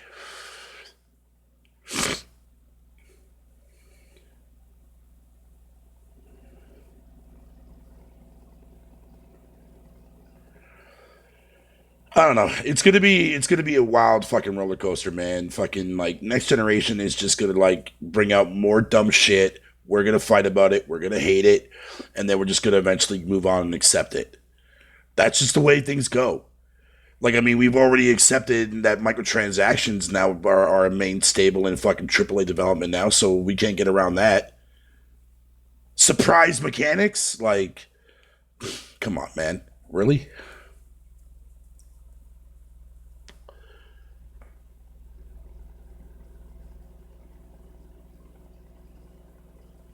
35 million. You see what I mean?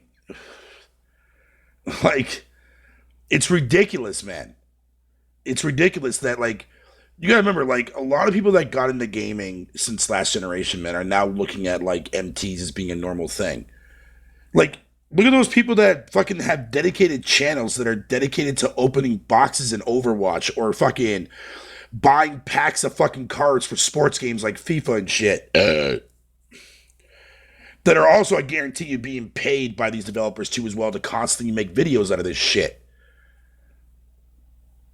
And these channels just so happen to bring a lot of fucking kids and other young fucking kids, youngsters and teens, and a lot of new age gamers to these channels, man, and realize, hey, cool, I want to do this too. Then they start fucking fetching money or using their parents' credit card and racking up their fucking credit bill.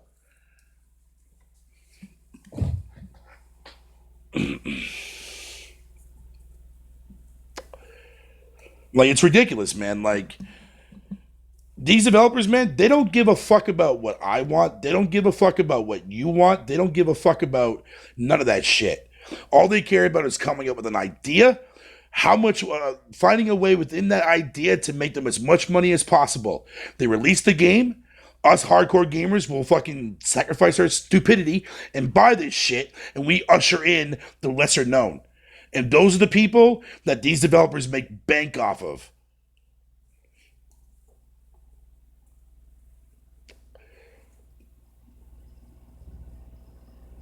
Because Microsoft is not foolish enough to come into a market that they know that they've already fucking have no upper hand in.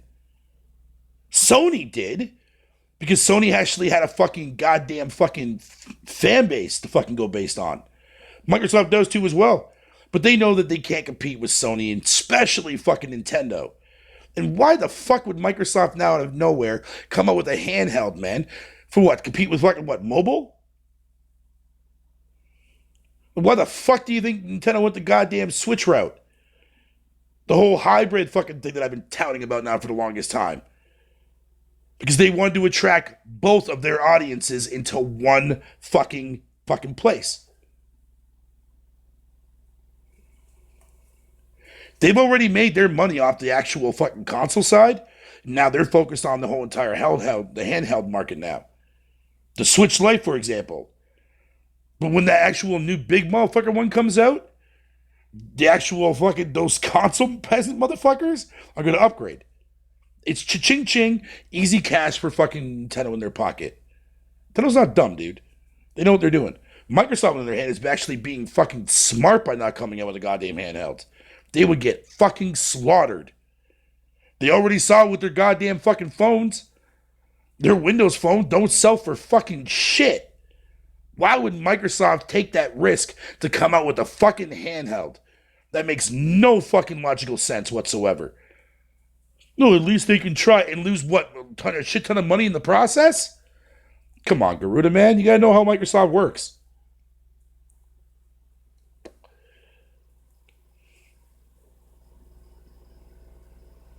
Yep. I've been touting this now for the longest fucking time. They don't even want to get into the VR space yet, man, because VR has yet to take its stage as being a blown up phenomenon yet. Yeah, it's gotten better over the years, absolutely, but it hasn't taken off to that mainstream audience yet. When that happens, that's when you're going to see Microsoft enter that actual market. But handheld? No, my guy. Nintendo is the only one that's favorably fucking surviving off that shit. Mobile fucking ruined that crap for fucking a lot of fucking people, man.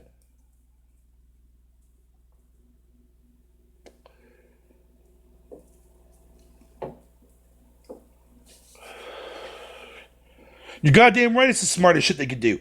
I said that shit on my Bear Hugger 29 channel, man. When the NX was announced, I told people that it was gonna be a fucking hybrid. It was gonna be a console and a handheld in one, man. Everybody called me fucking stupid for calling that, like saying that shit. And I went based off of something that Shigeru Miyamoto fucking said at E3 the same year they announced the fucking NX. And lo and behold, look what happened. Fucking hybrid. Like, come on, man. You gotta read between the lines. That's when you actually start to see shit for what it is. You gotta read that invisible fucking fine print. And when you finally do, shit starts to make more fucking sense of shit, man. It's not rocket science.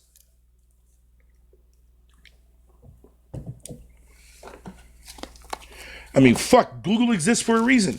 Why are people scared to use Google as a fucking as a research mechanic? Do you have any idea how badly that pisses me off? Like, deep down inside, it fucking annoys the piss out of me because we never had that kind of luxury back then. I had to either fucking own a magazine to see what games were coming out, or to see what a game even fucking looks like for that matter. Or I would get lucky and walk into a video store the same fucking day that a certain game comes out that I wasn't even aware of that even dropped. Now, everything is at the fucking tip of your fingertips, man. Search a game on your phone. There you go. You'll have all the information that you need to understand what kind of game that is. Nobody wants to utilize that. But the moment when a journalist fucks up and does something wrong, that's when we pay attention. That's the best time to pay attention. It's fucking crazy, dude. Like, it's fucking insane how many things right now in this gaming fucking community are taken for fucking granted, dude. Oh, fucking annoys the piss out of me. Thank you, Rich, for backing me up on that, dude. Yep. Mm-hmm. Yep.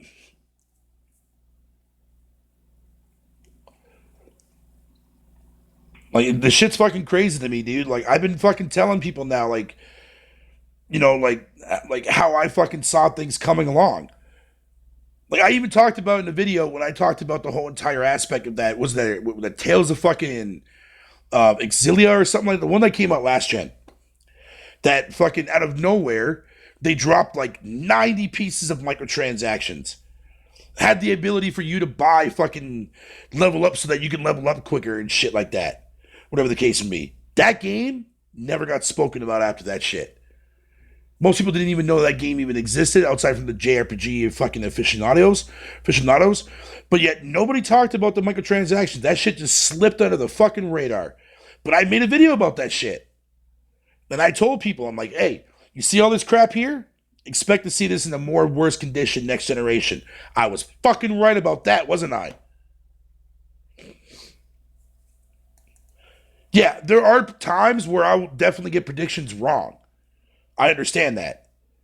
But a lot of the stuff that I'm touting to you now and a lot of stuff that the way I see the industry going, dude, man, I'm telling you guys this for a fucking reason. I don't care if you don't like my taste in gaming. I don't give a fuck about that. That has nothing to do with that at all, period.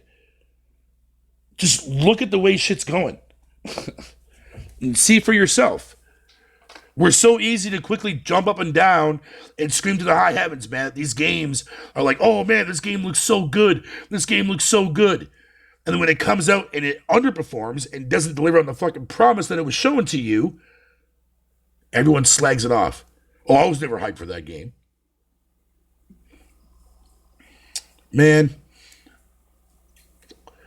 gaming sucks. Not from a software standpoint, because there's plenty of games that I could play that I would easily be satisfied with this generation. Hence the reason why I can't sit there and say that this generation is garbage. I can, however, say that from a AAA third-party narrative, yeah, it has been fucking garbage. But outside from that, I've been having a fucking blast with the shit that I have been fucking playing. Because at least those games are actually in fucking tact. Fuck, man.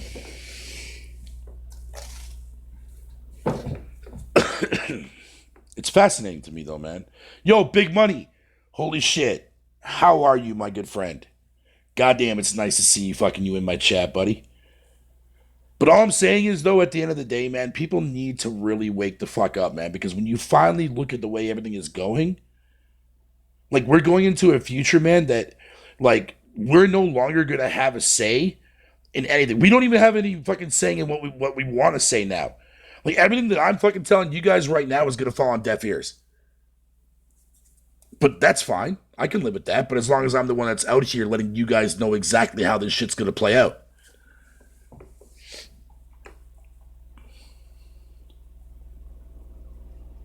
And what's going to happen if they do decide, like, okay, we're going into a new generation. Now there's no excuse because now they're going to fucking force to put their prices up on these games now. So you guys are going to be paying $70 for a game now, or $80, and I'll be paying $120 for the base goddamn game now.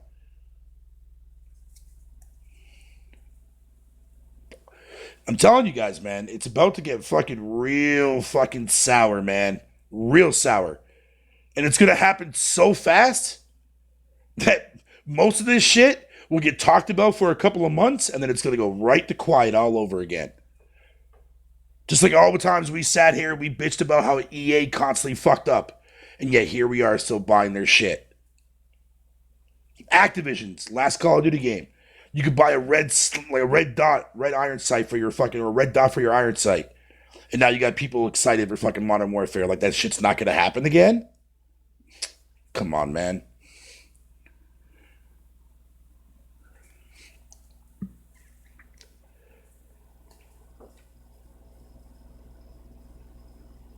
Yeah. It's gonna be awesome from a fucking double A studio because at least they'll still be delivering on their promise for me. But it's gonna be sour as shit when it comes to third party AAA. You can mark my fucking words on that. You can mark my words on that, everybody. It's only about to get worse.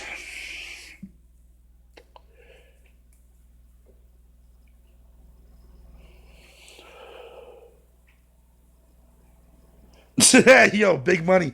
I know, dude. Trust me. I know a lot of people don't want to hear this shit, man. But just look at the way fucking things are being played out, man. Like everything is literally right there. It's like written in fucking stone. And I know there's people out there that see it, but they do, but they're trying. They're trying so hard to not pay attention to it or to not acknowledge that it's actually existing there. And that kind of works for some people, but even still, it's still going to be inevitable, man. We are never going to get fucking gaming back to the way it once was, back in the golden age of fucking of gaming, back in the golden age days, man. That's never going to happen anymore.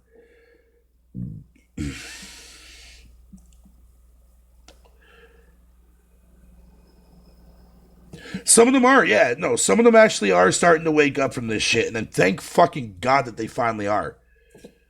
But the biggest question is, though, is how long is that going to last?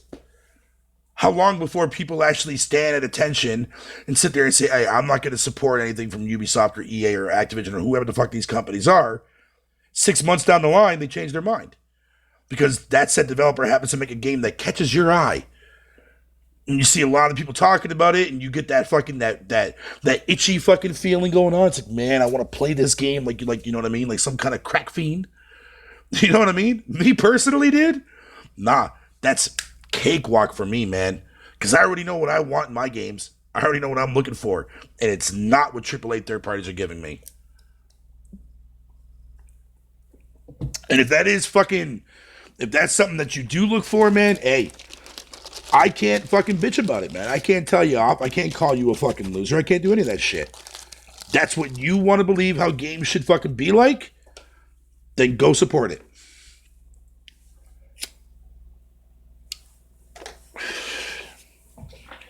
Don't support it. That's all I'm saying. Like, where's all the video? I've only seen 4 videos, including my own, of me bitching about the microtransactions and fucking in Gears 5. That video went viral somewhere. I don't know where it did, but it went viral. That video's got almost like fucking 5,000 views already. And surprisingly, I didn't really get a whole lot of hate as I thought I would. In fact, I actually got the complete opposite of that. I had people telling me that I sounded like a young version of Marcus fucking Phoenix. I'll take that as a compliment because I love Gears, so fucking awesome for me. But still, like at least I had the cojones to come out and speak about this fucking dumb shit. But yet I still play the game. I still love fucking Gears 5. That's not going to change my opinion on the game. But I'm still letting people acknowledge the fact that the microtransactions in that shit, I'm not standing for that shit. In a free-to-play game, if it's a costume for $15, sure. Go right ahead. I don't give a fuck. Developers were nice enough for you to fucking get in there for free anyways. Now, people can argue that and say the similar thing about it being on Game Pass day and date, right?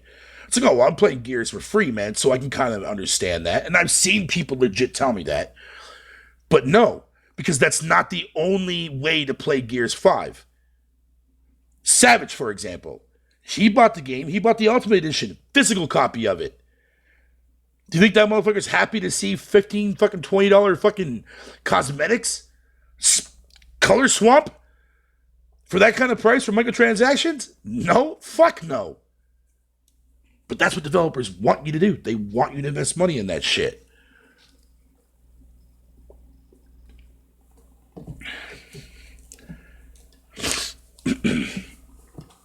You're the only one playing it.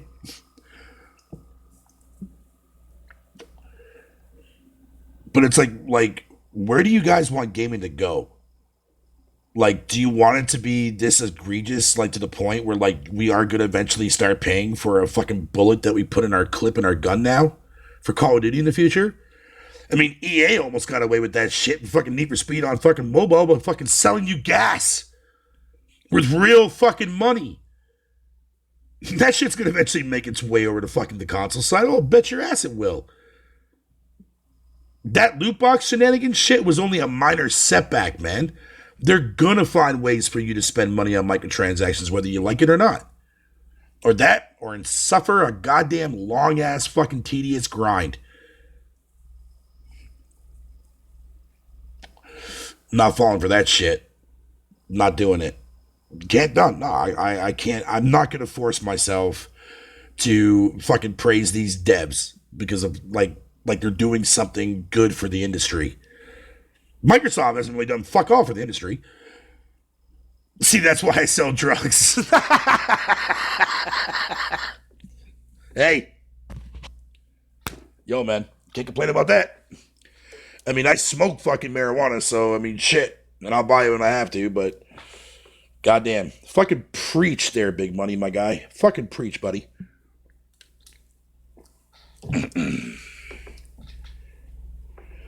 That's true. I mean, Game Pass does have the ability to make it inevitable, man. But remember, if they would have done that, if they would have made that be an actual egregious thing, they would have done it by now. They would have done it by now. Like Gears 5. But here's the thing, though. Even after I bitched about it, and a few other people that I've seen too as well, you know what they did do in the last update? They did lower the price of their microtransactions. But yet, not a single person in the gaming community even talked about that. I didn't see no mention about it on Twitter. I saw no mention, no videos, nothing. Nowhere in fucking sight. Why is that? Because that shit fucking was forgotten immediately. Like, fucking, it's ridiculous, dude. Then Sea of Thieves been out for an entire year, right? Got a lot of amazing content up till this point. Not enough for me to get back into playing it, though, and still fuck that game. That's the reason why I still don't physically or digitally own it, and I never will own it, because I'm not going through another No Man's Sky scenario. Fuck that. But at the same time, a year and some fucking time goes by, boom. Now microtransactions are implemented in fucking Sea of Queefs. I don't know how they are. I haven't looked at the game yet, so I'm not entirely sure. I haven't seen anything about them being egregious, so I don't know. I can't give you an answer on that because I haven't seen it yet. What kind of fucking microtransactions are they gonna put in fucking Crackdown? Nobody's playing that shit. They're not gonna waste their fucking time on that. And I guarantee you, Crackdown was gonna be a canceled game. The only reason why they didn't is because it was coming off the fucking hot heels of fucking Scalebound. That's why that game still fucking is a goddamn fucking. Well, that's why that game still came out. I firmly believe that. I firmly fucking believe that. Because they had to get something out there. Because Scalebound was one of the biggest games that most people were fucking banking on. Then that game fucking came out and got fucking canceled. Fucking Phil got ridiculed the whole entire year. They're not going to cancel a game fucking right after the hot heels of that, regardless of fucking if it's Crackdown or not. Because that would have just fucking fumed up and even more of a cesspot of people bitching about no games coming out for fucking Xbox.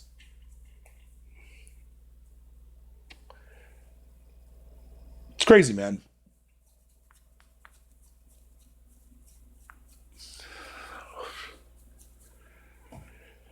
It's fucking crazy.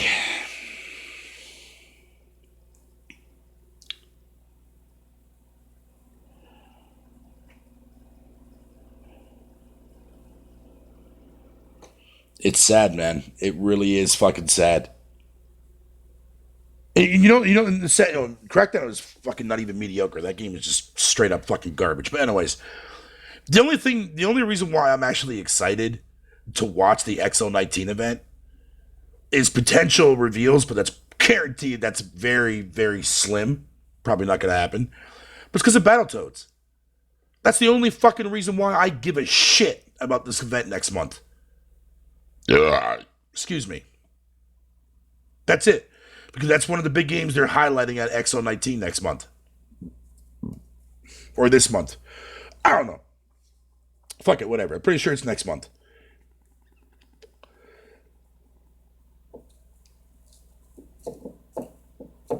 No, I mean, don't get me wrong. Crackdown is not the worst game I ever played because, like I said, that honor goes to Black Tiger. And trust me, if you guys never played Black Tiger, you guys truly don't know what shit is. Like, and I'm being dead fucking serious on that. But here's the thing. Crackdown, it's not a good game. Crackdown has never been a good game. All the way from the first one, man. It had a very niche fucking audience. And most people that bought Crackdown only bought it for the fucking Halo goddamn fucking beta. That was it. And some people that did actually play Crackdown 3, they found some fucking interest and love into it, but it was very, very small. Go look at the second game. Only has a fucking quarter of the sales the first game had. Crackdown has never been a AAA or a big title for Microsoft. It's been a fucking throwaway title for Microsoft. Just like Crackdown 3. People honestly want me to believe that Crackdown 3 is a AAA game. Why? Because they hired fucking Terry Crews, who was only in the game for one fucking cutscene? And his face being on a fucking agent that has the exact same body as every other fucking agent in the game? From a male's perspective? Oh yeah, that screams triple fucking A to me, my guy. They put him in that game for the appeal of it. That's the only reason why they did that shit.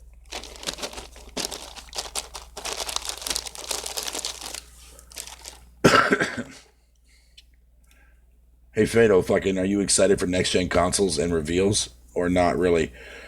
I mean, I'll be lying to myself if I said I wasn't going to be excited for the next gen to start. I do want it to start because I can't wait to see how bad they're going to fuck it up. Which is why I like sitting on that sideline, man, for a couple years in before I make my decision on what console I'm going to buy first. Who knows? Because, I mean, once I get the Switch, man, I'm already in the ninth gen already, so, I mean, I'm good to go. You know what I'm saying?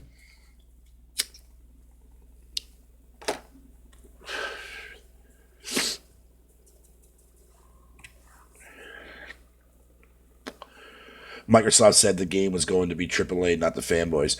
Yeah, well, that's maybe at first, that's what Crackdown was supposed to fucking be. And truth be told, when you go back and you look at the original design for that game before fucking Epic bought that cloud rendering shit out, yeah, it kind of did look like an actual, like they were trying to aim for that. But as time went on, and development got more and more fucking worse and worse for that game went through so much fucking hell and high water in development-wise, and that way I had to settle on the fact that Sumo Digital had to make it. Yeah, that game is not AAA. It's not AAA.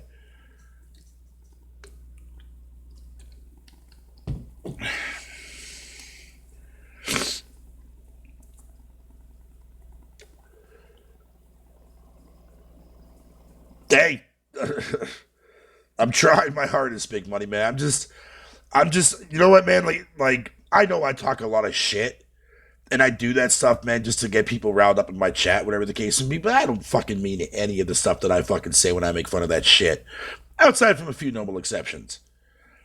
But despite all that, though, man, I mean, I just do it because you guys throw it right back in my face, and I love every second of it. But at the end of the day, man, like, it's so hard for me to sit back and see the way gaming has gone, but by the way us as gamers are treating it. You know what I mean? Like, we see it every day. But I can't sit here and command people, man. Like, I don't have a fucking button that I can fucking switch and wish that everyone could be just like the way I am as a gamer. That's never going to happen. In fact, I honestly believe that that kind of fucking of a gamer is like literally a dying breed at this point, as far as I'm concerned. You know what I mean? But like, that's something that, you know, that I've been doing my whole fucking gaming life, and that's never going to change for me. You know what I mean? The moment I change that whole entire perspective and just focus on one specific thing, which in this case be nothing but AAA, that gaming is dead to me after that point. Like, that's death for gaming for me all the way.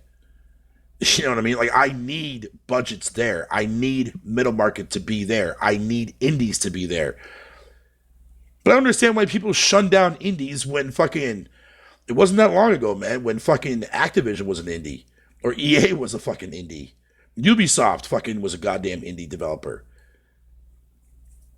We can turn indies in the snap of a fucking finger into a conglomerate. Look at what happened to fucking Mojang with Minecraft. Look what happened to dude that made fucking Five Nights at Freddy's. Motherfucker's rolling in cash. Indies can have their breakout moments, man. Just like the way we made these companies and had their breakout games. And turned these companies into what they are now. Greedy ass fucking tuxedo wearing looking motherfuckers. There's no more passion there. Konami. Konami is a prime example of a company that had some of the best fucking games I've ever played, man. Now look at them. Contra, the new Contra. Have you fucking seen that shit? Have you played that fucking garbage? Motherfucker, that is not Contra. Ugh. When I played Bloodstained, right? Everyone was worried about that game. Even I was for a while too as well, because we didn't hear nothing about Bloodstained for a long fucking time. And that was a game that I wish that I actually was, man, I wanted to fund that game so bad, dude, man, but the timer ran out and I couldn't fucking add any more money to the actual fucking pot. I was pissed about that. But here's the thing. The game comes out, and holy fuck, after years and fucking years and years of so many fucking bad Castlevania games and good ones, mainly on the handheld, outside from a few notable exceptions, the classic ones on consoles, finally got a fucking game that brought back every single fucking element, man, that I loved in Castlevania Symphony of the Night. Something that Konami hasn't done in over fucking several fucking years. Why do you think I gave fucking Bloodstained Ritual of the Night Game of the Year for 2019? I could have easily have given it to other fucking games. I could have given it to the remake to Resident Evil 2, which was fucking fantastic. Absolutely adore that remake. Best remake that I played since the original fucking remake to the first game. I could have very well ended up giving it to Death Stranding when I get around to playing that shit. But I automatically gave it to fucking Bloodstained with no hesitation whatsoever because it delivered on giving me exactly what I wanted in a fucking Castlevania type kind of game. And then some on top of that. You mean to tell me that fucking that Konami couldn't do that anymore? That the actual fucking forefather of the actual Metroidvania genre finally came out and put his heart and soul and his passion into a game to bring fans another goddamn fucking amazing Metroidvania game? That's exactly what he did. And switching that art style up, man, with Way Forward was fucking the best decision that company ever fucking made. Because that game is stunning to look at. But it delivers on every single thing that I've been looking for in a Metroidvania game for years. Automatic Game of the Year for me. Auto-fucking-matic. No questions asked. No hesitations. No thinking process went behind it. Auto-fucking-matic. See, because I don't base my Game of the Year on if the game looks pretty or has an amazing story or whatever the case may be. Right? I base it on many factors. Yeah, there's a little bit of a nostalgia fucking tweak in there. That's being a little bit on the bias side, I do agree. But do you have any idea fucking how long I've been waiting for an actual Metroidvania game that can live up and potentially fucking stand next to fucking Castlevania Symphony of the Night, which is my fucking all-time favorite game in history, next to Resident Evil 2. That's one of my most beloved games that I will fucking cherish until the day I fucking die. And how close this game fucking was literally a sliver and a cut hair away. If this game was technically a Castlevania game, then this game would be second to none next to fucking Symphony of the Night. Brilliant game, dude.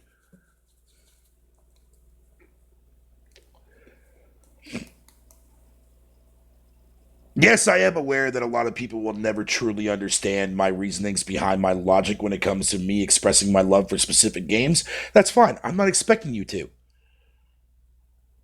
Because look at the community that I'm part of. Fuck.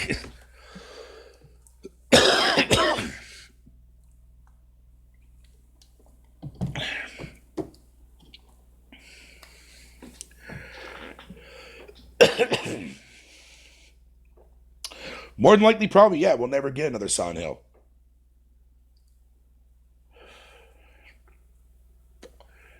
We probably never will get another Silent Hill.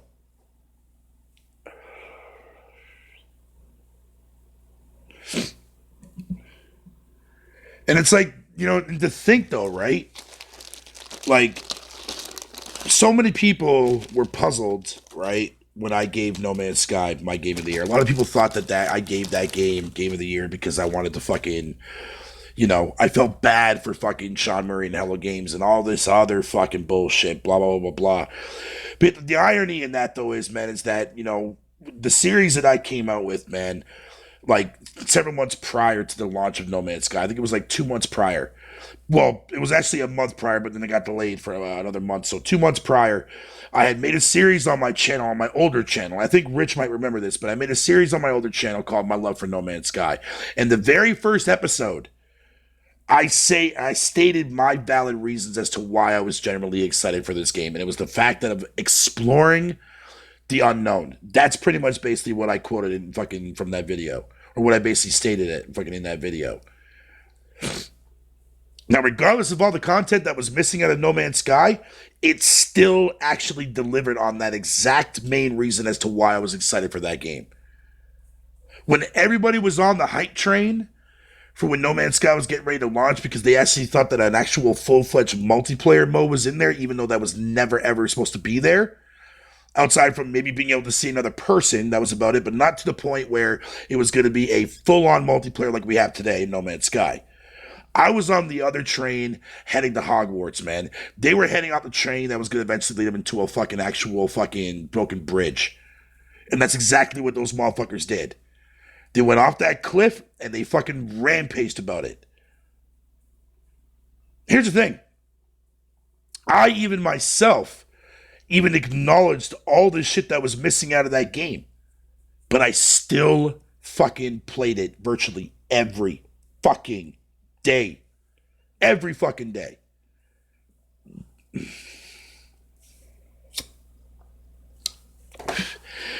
They are big money, but they're also becoming increasingly expensive for all the wrong fucking reasons. That's what I firmly believe in. But going back real quick though, fucking that's the thing. I never have ever stopped playing No Man's Sky. I take long breaks from time to time, yes, but it still is the only game that I play excessively on my PlayStation. No other fucking game to this day has gotten as much fucking playtime that I have put into No Man's Sky. If I would have actually seen how much time that I had in my original save file before they actually implemented how many hours you had on your save file, that shit would have been literally fucking disgusting looking. They were fucking months where I didn't even fucking get barely any sleep for weeks on end playing that motherfucker, dude. You know why? You may be thinking to yourself, well, Fado, why would you play a game that has no content? You know what really actually maybe kept my ass fucking immersed into that game? Was the fucking lore. That may sound like a cop-out answer. Yes, but not to me it wasn't. Because you gotta remember, I was coming off of my high for fucking Bloodborne. And everything about Bloodborne that I borderline worship in that fucking game. And the lore, oh my fucking god, dude. The lore in Bloodborne was fucking beyond fantastic. And that gave me like this sudden fucking jolt of rush. That was the main thing that I focused on when I was doing my exploration in No Man's Sky was the lore. And I'm fucking thankful for it. Because that lore was actually fucking incredible. And it's only gotten better over the fucking years too as well every time when they especially now when they came out with the main story. You know what I mean? That shit was fucking mind-blowing, man. The stuff that you read and you learn about in that game was fucking incredible, man. But, anyways, no more gushing about a game that you guys don't care about. Point of the matter is, man, going back to what fucking Big Money just stated, I firmly believe that is the reason why games are starting to become increasingly expensive. It's because they're being expensive in all the wrong reasons. We're paying for content that should not necessarily fucking be a paywall. You know what I mean? Like, we should be able to fucking... Like, remember the days where it was like you had to wait for an expansion to come out? City Project Red got it right. Why haven't these other developers learned from that yet? I have to wait 6 months for a chunk of a fucking part of my game because you spent too much of a fucking budget on this shit. And here's the thing though, Big Money. We're to blame for that. We're the fucking ones that we are the ones that are responsible for these budgets being this high because that's all we want to accept in these fucking in gaming. We want games to do everything. We want games to have the graphical fucking paralysis there. We want fucking this to be there. We want all these features to be there, but we wanted to take it one step fucking further. Then the money racks up for these developers. Then they have to find a way to make that money back. So they're going to do everything in their willpower to get you to fucking spend more money on a game. It doesn't have to be that big of a fucking budget in order to be great. Because truth be told, look at how much money they spend on these games, but yet look at how these games are turning out when they get released. Fucking mediocre and shallow as fuck. But they want you to spend more money on that shit. What in the fuck sense does that make? That makes no fucking sense, man. Yo, later, bad latency, man. Take care of yourself, brother.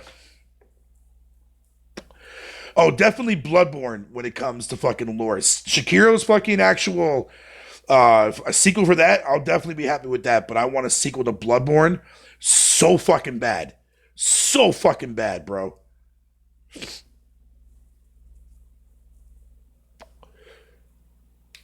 Yeah, man.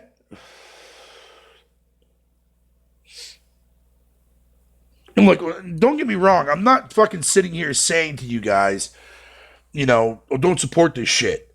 I mean, you guys can do what the fuck you want to do. I'm not here to convince you guys and shit like that. I'm just telling you from my perspective why I think it's fucked up to see people support these developers after everything they've done and why I stopped supporting them. And believe me, I've been way more happier as a gamer playing the stuff that I'm playing today than have to fucking feel down about myself because I bought a game that I have to spend way more money than I should. Or be let down by mediocrity.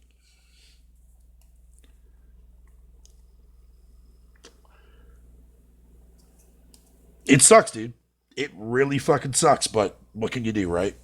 How long am I going for? Sweet. All right, I'll go another fucking 40 minutes, man, and I'll get this at the 3 hour mark, then I'm out of here. Imagine if Bloodborne 2 is a PS5 launch title. Are you going to buy the console day one? Fuck you. Man, Bloodborne 2 does get announced during the PS5 reveal and it launches with the PS5. I may have to go play some hooky for a couple nights, man, just to be able to get that shit. I'll fuck a couple fucking chicks. I don't give a fuck. I don't give a shit. Just like I make the money on the side to get that shit day one, I'm fucking there, man. I don't give a fuck. No, I wouldn't do that. No, I'll find a way to fucking get the money saved up. I don't care if I have to save the money up myself for the entire year. I'll definitely do it. I wouldn't care. That's how bad I want a sequel to Bloodborne. Like, I want it that fucking badly. Hey, thanks, Garuda, for popping in here, buddy, man. Thanks for not being a fucking, doing your regular fucking shit that you like to do with me every once in a while. I appreciate that, man.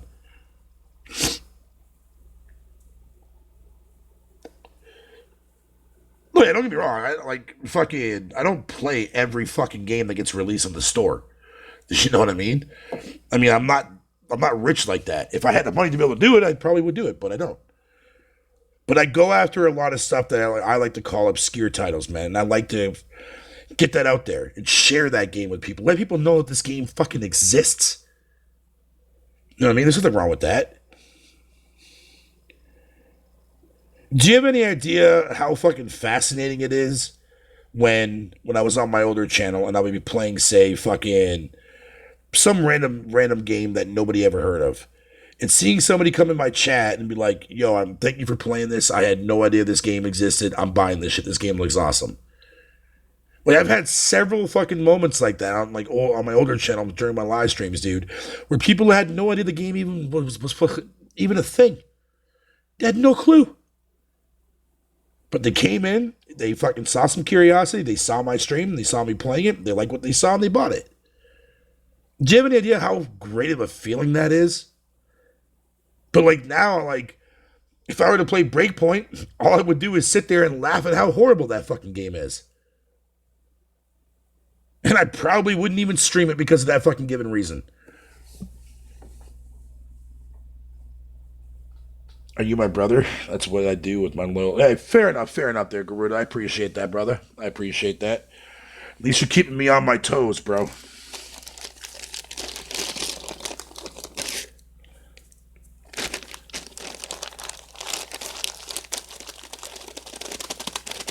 Yeah, dude.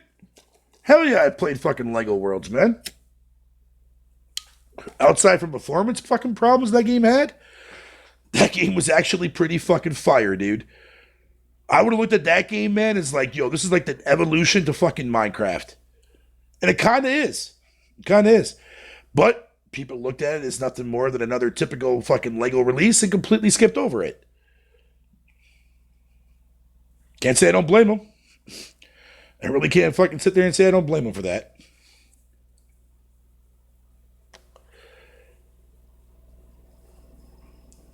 Oh, hell yeah, dude. Rich, you seriously just asked me that question? When I just said, like, literally 20 minutes ago that fucking the remake to Resident Evil 2 was, like, almost going to be my game of the year until after I played Bloodstained. And actually, it was my game of the year until I played Bloodstained.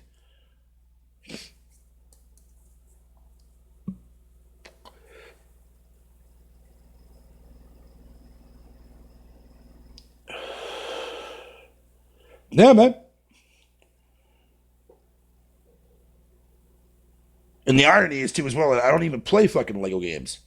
Lego World was the only one that I did because the concept fucking sounded amazing, man. When I first heard about that shit going into early access on PC, I was fascinated by it. And then, boom. A year later, they come out with the console version. Thank you.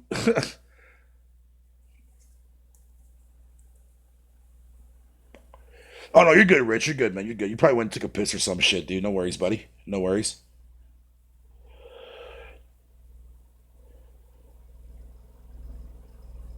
But sometimes it makes me feel like I'm the only one that's out here actually doing shit right.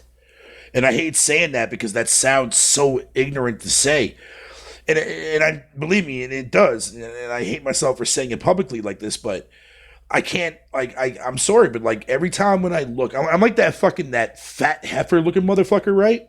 That just got done downing fucking two chili cheese dogs, and I'm sitting out here, and I lost my tickets for the ball game, and I have to sit outside and fucking just like pray to God that my team is winning, right?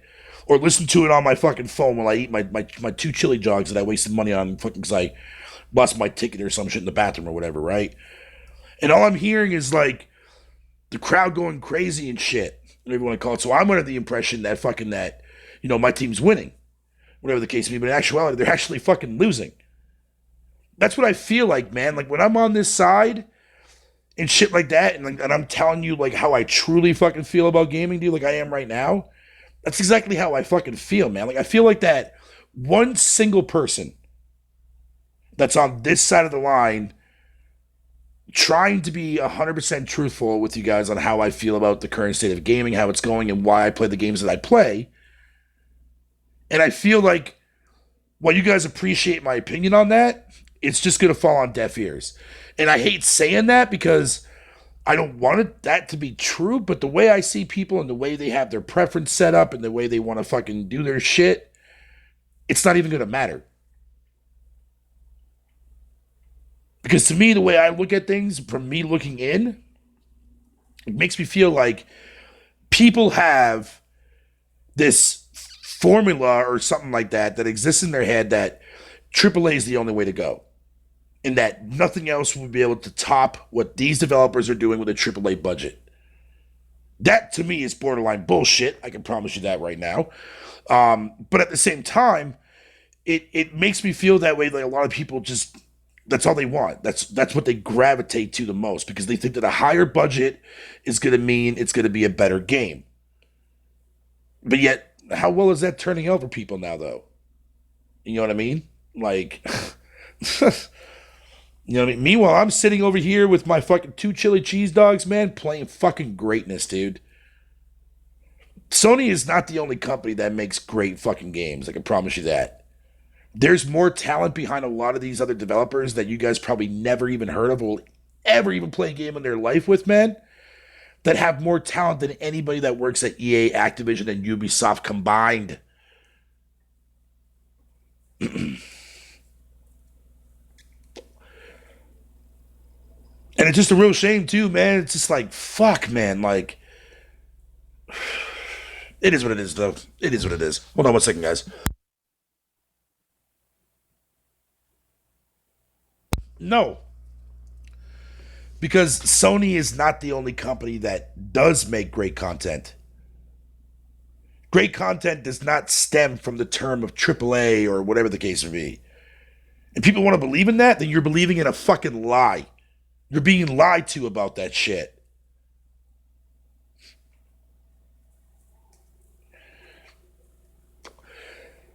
And like I said, fucking like, but now people have like, they set their standards so high, and like they're never gonna let like, you know what I mean? Like they're never gonna loosen up with that because they kind of feel scared to do so because they feel in their minds that if they don't buy this said game that's getting all this praise and all this hype and shit, dude, they're gonna feel left out about something.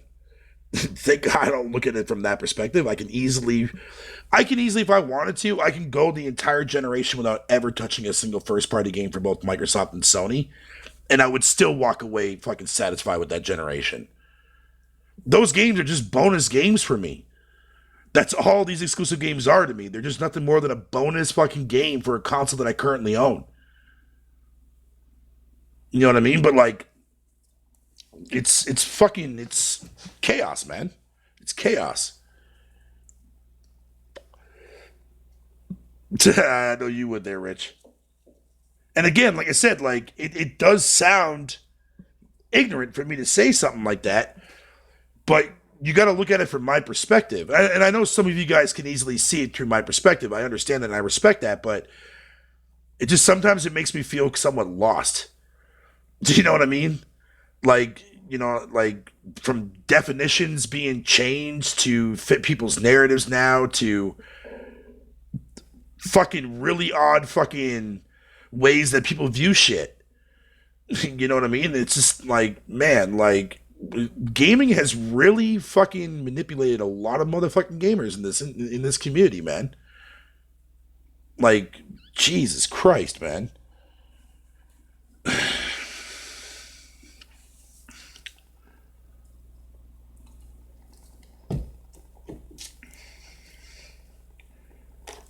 And it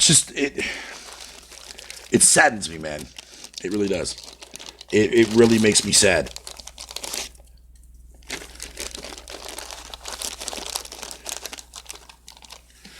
It's funny that you say that, Rich, right?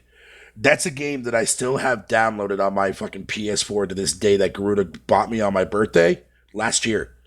And I still haven't even fucking touched that game yet.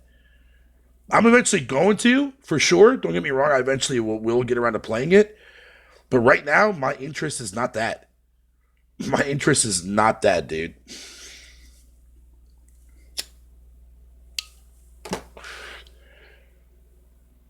Like, even a fucking quirky ass game like Nidhogg 2, right?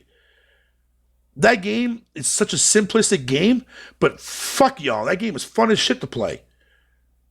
Garuda sucks at it though, but that's besides the point. I'm only messing with you, Garuda. I will give you that fucking rematch one day. I can promise you that. I can promise you that. You are gonna get that rematch. You're gonna catch that fucking that smackdown again in Nidhogg 2, motherfucker. I'll be ready for that shit when the time comes. I just want to be on proper internet though. That's what I want to be on. I don't want to deal with fucking Wi-Fi lag or anything. I want to be back on Ethernet, man. I miss that shit so fucking much, dude. It sucks, man.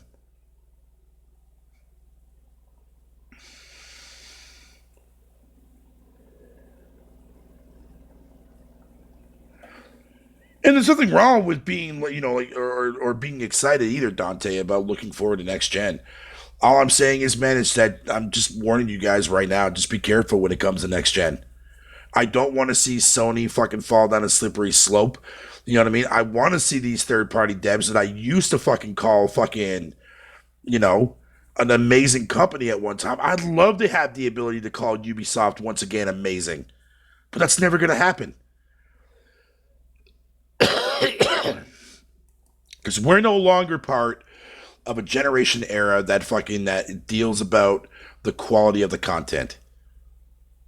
Now we're part of an actual generation era. Now that game has gotten so big, we are now in the greed era now. And it's only about to get worse. It's only about to get worse.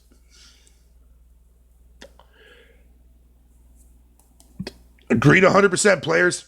Agreed. Back when wrestling games used to be fucking fun to play, now they're fucking broken ass simulators. You know what I mean? There's no more fun wrestling games anymore unless you go fucking old school with the actual fucking that fucking Fire Pro Wrestling shit. That game is actually really fucking good.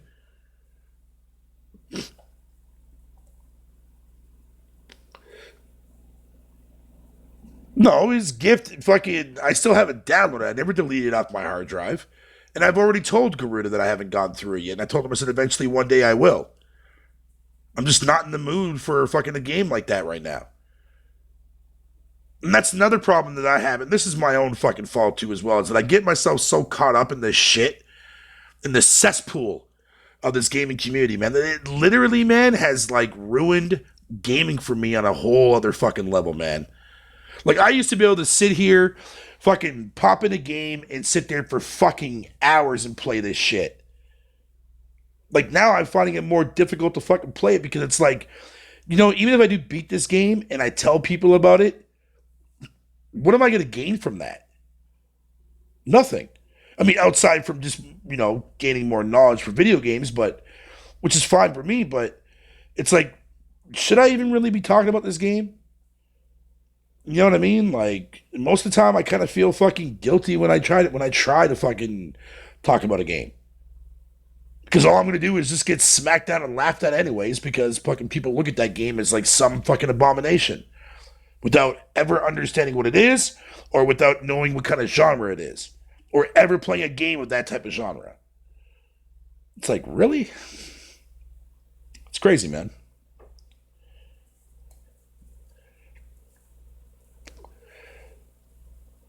Oh no, yeah, of course. And like I said, and that's another thing I want to do. I want to do reviews, but not the reviews in the sense that fucking like people are going to be expecting fucking like 3 out of 5 cheeseburgers or fucking a number at the end of it. I don't do that shit. Because the way I look at things, man, is that I look at it so that people actually look at the numbers as their deciding factor. It manipulates gamers into thinking that, oh, IGN gave this game a 9, it must be good. And yet, look how many times IGN's been proven wrong. Look how many times IGN's been proven wrong on games that they score low. You know what I mean? Like, but now that Metacritic gathers up and fucking gives it a round off, but you notice that everybody always goes based on the actual round off, the overall score, but they never look at the actual individual fucking reviewer score itself. But a game could easily have more fucking positive reviews and and also yellow reviews than there is red. But since there's like maybe 10 extra red, but there's more yellow than there is green, that's why the review score goes down to like a 75 or a 60 or something like that.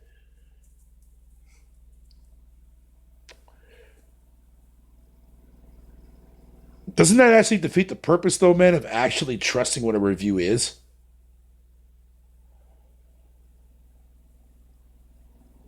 Hey, man, there's plenty of more fucks to come from out of my mouth. I will tell you that fucking bullshit. There you go. Fuckity, fuck. There you go. Now you're at 600. But here's the thing, right? Think about it from this perspective, right? Honestly, truly think about this. Metacritic gives you an overall fucking average to the game itself. How does that even determine that fucking factor? And yet, when you look at all the individual positives and mediocres, their reviews are not fucking bashing the game or anything crap like that. A lot of the times when you read the reviews individually wise, they score it based on like the way the game performs. You know what I mean? That's why a lot of these games get fucking the goddamn fucking reviews. But everybody wants to single out that fucking one average number and make that determination based on that number, man. Did Red Dead Redemption 2 fucking do people favors by scoring a 92 on Metacritic? When so many people absolutely fucking despise Red Dead 2? That already right there should already prove that fucking Metacritic is a fucking irrelevant form of a source to way to buy your shit.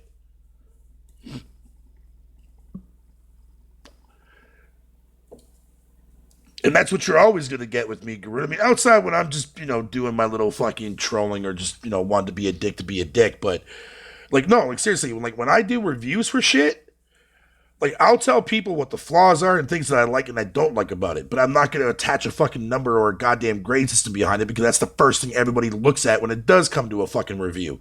Video or written. You ever notice that? Nobody ever wants to read a fucking review? They go straight down to the bottom of it. Hell, even I'm guilty of it when I used to do that shit. But when you actually study and you read the fucking review of the game, some of those reviews are fucking poorly written. Look at Polygon, for example. Look how many games that they reviewed, and then when you actually look at their fucking review, it's fucking so terribly fucking written. Like, fuck.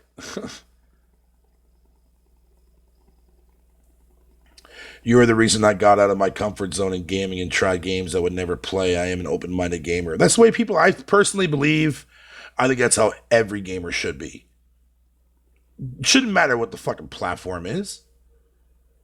I mean, I know I talk a lot of shit about PC, but here's the truth be told is, man, I'll be 100% honest. I'm just mainly salty that I'll never be able to afford an actual top-of-the-line fucking rig.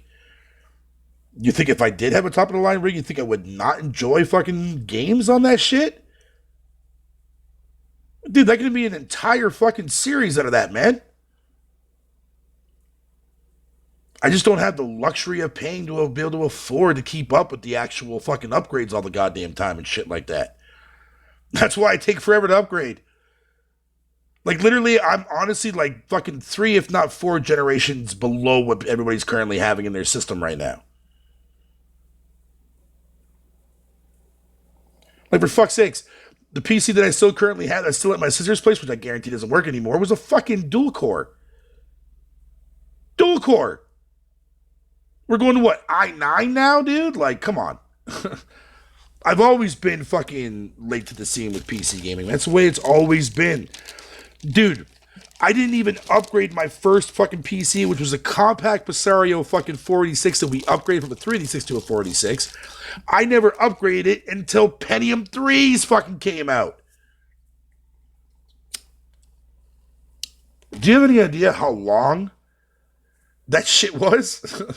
That was a long fucking wait. But if Jemiah's being serious about what he said, like to me on numerous occasions, but also said it on a live stream and Sick Humor's fucking stream, yeah, if he wants to build me a fucking PC rig, of course I'm going to accept it. And of course I'm going to cherish it. And of course I'm going to be fucking playing, using it every fucking day. You know what I mean? My issue with the whole entire aspect when it comes to PC gaming, a lot of people will just never understand it from my perspective, and I've gotten to the point now where that's the main reason why I don't talk about it anymore. But I'm just saying, like, you know what I mean? Yeah, I would love to get myself into PC gaming. It's just, there's no way in fuck I'd be able to afford to do it right now. I don't have the fucking funds for it.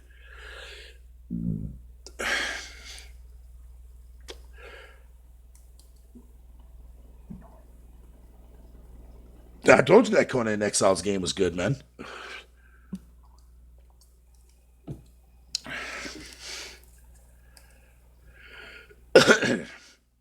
Even if I wanted to build an actual fucking PC there, fucking Rich, you also got to take in consideration the currency right over here too as well for me.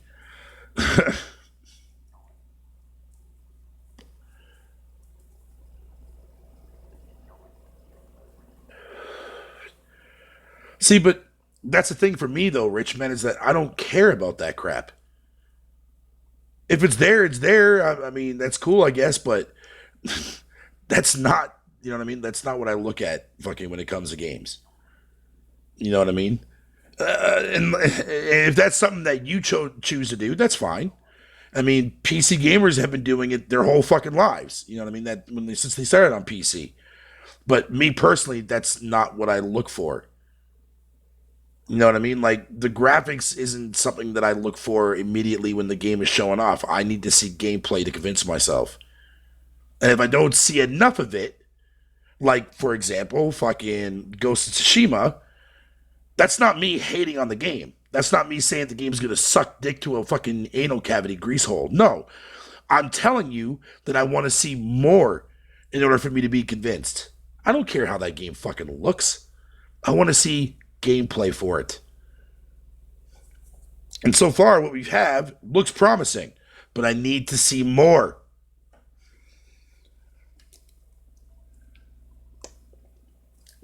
That's why I'm so fucking hesitant on that shit. Gameplay or get that shit the fuck out of my face. I don't care if you fucking show me a cutscene. Show me fucking gameplay. I'll be happy. That's how you're going to convince me as an actual buyer. If I can, I don't care if the game fucking is terrible. Is anybody here in the chat ever played fucking Dead to Rights Retribution? If you haven't, go play it on PS Now. It's on PS Now for streaming wise. Go play that shit. Go try it out. Play it for like 5 minutes. You'll come back to me and you're going to tell me that the controls are fucking terrible. The graphics look fucking like some shit that came out on the NES. Well, not that extent, but you get the idea. All these yada yada bullshits, right? Then yet, all I'll tell you back in return is, man, is that, you know what? That's true to all that crap, but I had so much fun playing that game. Then you'll be puzzling yourself, what fun? There's nothing to be fun here. No, because mechanics in a game can actually make your game more fun to fuck around in. Ragdoll. You know how we always fucking praise ragdoll physics? You know, ragdoll physics is always something that we always laugh about, right? We love ragdoll physics. That's a gameplay mechanic. So is it wrong for me to be excited for or to have fun with an actual mechanic that I can use and have fun with? Like, even when the AI, if you play that game for about fucking 10 minutes, man, you'll see exactly all the problems that everybody has to why everybody shat on that game. But that game was so much fucking fun to play, man, because of the way that game is designed from its mechanical aspect of things. I guess I'm weird that way, I guess, but you know what, dude, man? That's how I find fucking so much fun in a lot of games that you guys would always be puzzled about. Like, man, I can't believe Fatal likes that crap like that, man. Now, but something like Black Tiger, I don't even wish that game on my worst enemy. I would never recommend that game to any motherfucker, dude. That game was, man, the word trash is being nice. Put it that way.